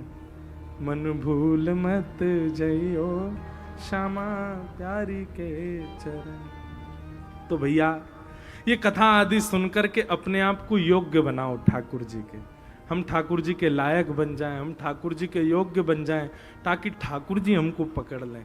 क्योंकि ठाकुर जी ने एक बार पकड़ लियो तो फिर कभी छूटवे की स्थिति आवेगी ही नहीं। बोलो भक्त वत्सल भगवान की। इस प्रकार महात्म सुनाया गया। महात्म में आगे आत्मदेव की कथा और वहां पर गया, उसके विशेष मूल भाव को हम कल की कथा में सत्र में सुनाएंगे। बंधुओं, हमारी कथा का एक नियम रहता है, हर कथा के विश्राम दिवस, विश्राम में वृंदावन को याद किया जाता है। और एक बात आप बिल्कुल ध्यानपूर्वक सुन लो, अभी जलंधर 6 बजे से पहले जलंधर था, अब ये वृंदावन है। अब और तो सब रोज जलंधर ही होगा, पर ये साईं दास स्कूल का जो ग्राउंड है ये तो वृंदावन ही है। कल से एक काम करके देखियो, आपसे कोई पूछे कहां जा रहे हो तो यूं ही कहियो वृंदावन जा रहे हैं, यूं मत कहियो साईं दास स्कूल जा रहे हैं। कहा कहोगे? हाँ, वृंदावन जा रहे। ओ महाराज नहीं, 7 दिनों में यहीं आपको बिहारी जी के अनुभव हो जाए, यहीं आपको राधा वल्लभ जी को अनुभव हो जाए तो कहीं आओ। हमारे प्यारे गिरधर लाल जी भी हर जगह जाते हैं कथा में, यहाँ भी पधारे हैं। सुबह 11:30 से 12:30 दर्शन होंगे। पर हमारी प्रार्थना, इतनी संख्या में मत आ जाना, छोटे से ठाकुर जी डर जाएंगे इतनी भीड़ को देख के। थोड़े थोड़े लोग ही यहीं हो। 11:30 से 12:30 श्री गिरधर लाल जी का भी दर्शन होएगा। उन्हीं गिरधर लाल जी की कृपा से वृंदावन के सप्त नदियों को आइए हम आप सब लोग प्रणाम करें। श्यामा हृदय कमल सो प्रगट्यो, श्यामा हृदय कमल सो प्रगट्यो, श्यामा हृदय कमल सो प्रगट्यो, श्यामा हृदय कमल सो प्रगट्यो, और श्याम हृदय तुम्हार वृंदावन प्यारो वृंदावन प्यारो वृंदावन, हे श्री वृंदावन मेरो वृंदावन, वृंदावन प्यारो वृंदावन, श्यामा हृदय कमल सो प्रगट्यो। श्यामा हृदय कमल सो भैया प्रगट्यो, या बेचारे ब्रजवासी ब्राह्मण पर एक दया करो, हमारे घरे को नेक सहायता दो, नेक अपने गरे के स्वर को लगाओ, साथ में भाव से गाओ। श्यामा हृदय कमल सो प्रगट्यो, और श्याम हृदय कुभा वृंदावन मेरो वृंदावन, हे श्री वृंदावन प्यारो वृंदावन,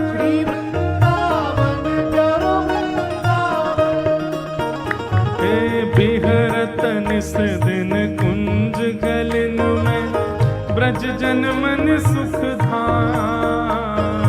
विहरत निश दिन कुंज गलिन में, ब्रज जन मन सुख धाम। प्यारो ब्रज जन मन सुख धाम, प्यारो ब्रज जन मन सुख धाम। हे रूप गोस्वामी प्रगट कियो जा, रूप गोस्वामी प्रगट कियो जा। श्री रूप गोस्वामी प्रगट कियो जा, रूप गोस्वामी प्रगट कियो जा। राधा गोविंद रूप निधान, वृंदावन प्यारो वृंदावन, वृंदावन प्यारो वृंदावन, हे श्री वृंदावन मेरो वृंदावन। वृंदावन प्यारो वृंदावन। रूप गोस्वामी प्रगट कियो जा, गोस्वामी प्रगट कियो जा। राधा गोविंद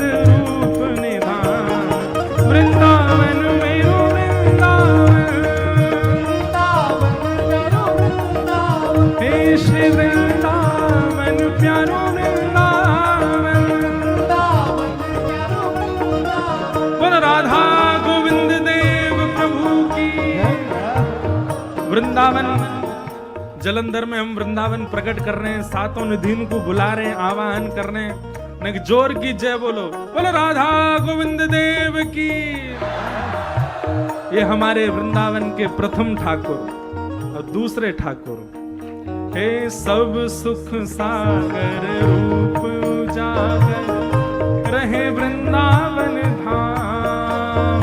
सब सुख सागर रूप उजागर, रहे वृंदावन धाम। हाँ प्यारो रहे वृंदावन धाम, प्यारो रहे वृंदावन धाम। हे मदन मोहन को रूप निरख के, मदन मोहन को रूप निरख के, मदन मोहन को रूप निरख के, मदन मोहन को रूप निरख हे के। सनातन बलि बलि जा, वृंदावन प्यारो वृंदावन, वृंदावन प्यारो वृंदावन, हे श्री वृंदावन मेरो वृंदावन। वृंदावन मेरो वृंदावन। मदन मोहन को रूप निरख के, मदन मोहन को रूप निरख के। हे सनातन बलि बलि जा, वृंदावन मेरो वृंदावन, वृंदावन मेरो वृंदावन, हे श्री वृंदावन प्यारो वृंदावन।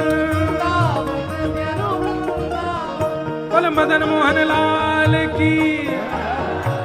ये दूसरे ठाकुर। अब तीसरे ठाकुर कौन है?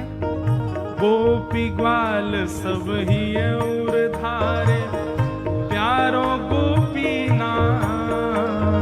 गोपी ग्वाल सब ही और धारे, प्यारो गोपीनाथ।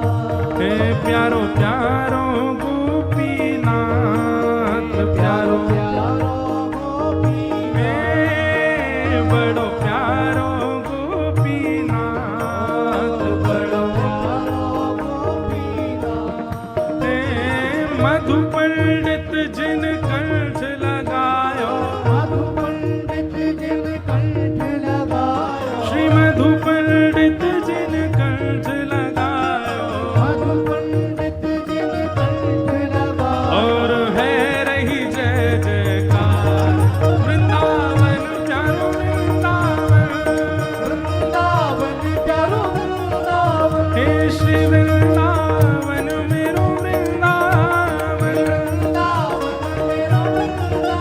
मधु पंडित जिन कंठ लगायो, मधु पंडित और है रही जय जयकार वृंदावन मेरो वृंदावन, हे श्री वृंदावन प्यारो वृंदावन, श्री राधा गोपीनाथ की। अब हमारे वृंदावन के सबसे सुंदर, सबसे प्यारे, सबसे निराले छोटे से ठाकुर, चौथे ठाकुर कौन हैं? श्री गोपाल भट्ट जो की हृदय वेदना प्रगट्यो शालिग्राम, गोपाल भट्ट जो की हृदय वेदना प्रगट्यो शालिग्राम, श्री गोपाल भट्ट जो की हृदय वेदना प्रगट्यो शालिग्राम, गोपाल भट्ट जो की हृदय वेदना प्रगट्यो। भुजा उठा के गाओ, कौन? हे रूप सुधा को खान हमारो, रूप सुधा को, रूप सुधा को खान हमारो, हे रूप सुधा को खान हमारो, रूप सुधा को खान हमारो, श्री वृंदावन में सबसे प्यारो, वृंदावन में सबसे प्यारो, श्री वृंदावन में सबसे न्यारो, जय हो सबसे प्यारो, श्री राधा रमण दुलार वृंदावन प्यारो वृंदावन, वृंदावन प्यारो वृंदावन, हे श्री वृंदावन मेरो वृंदावन, वृंदावन मेरो वृंदावन, रूप सुधा को खान हमारो, रूप सुधा को खान हमारो, श्री राधा रमण दुलार वृंदावन प्यारो वृंदावन, वृंदावन प्यारो वृंदावन, हे श्री वृंदावन मेरो वृंदावन, वृंदावन मेरो वृंदावन। बोल राधा रमण लाल की।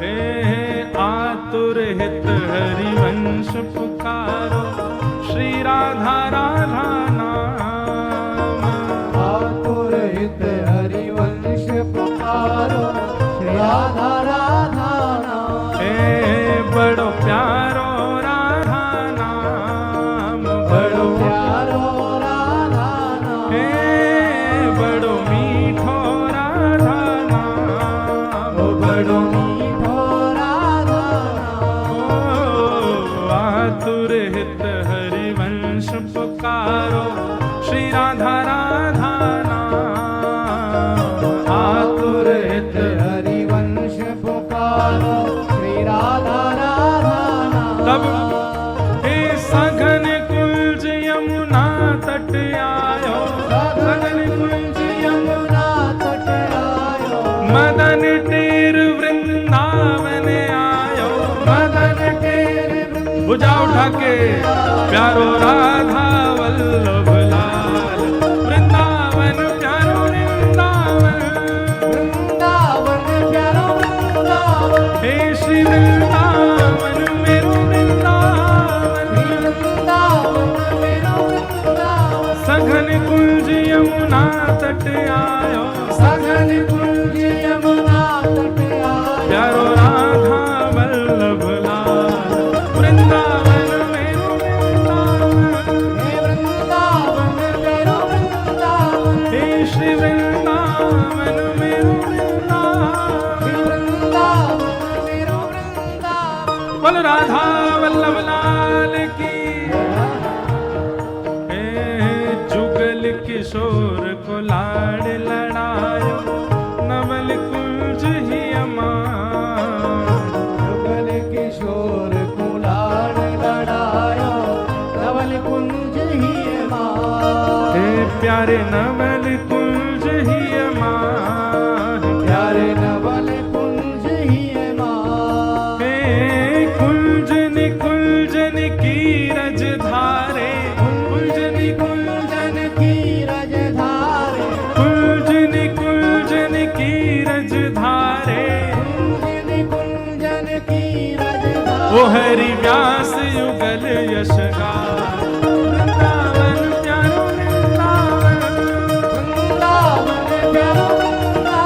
हे श्री वृंदावन मेरो वृंदावन, वृंदावन मेरो वृंदावन, कुंजन कुंजन की रजधारे, कुंजन कुंजन की रजधारे, हरि व्यास युगल यश गाए।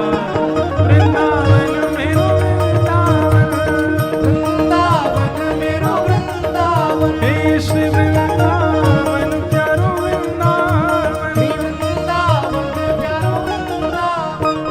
अब 6 ठाकुर है गए हमारे ब्रजमंडल के, तो 7वें ठाकुर कौन है? बोल वृंदावन बिहारी लाल की। हमारे लाल जी ने कितने सुंदर शब्द लिखवाए हैं बिहारी जी के लिए, जोरते कहियो। कैसे हैं बिहारी जी? भुवन चतुर्दश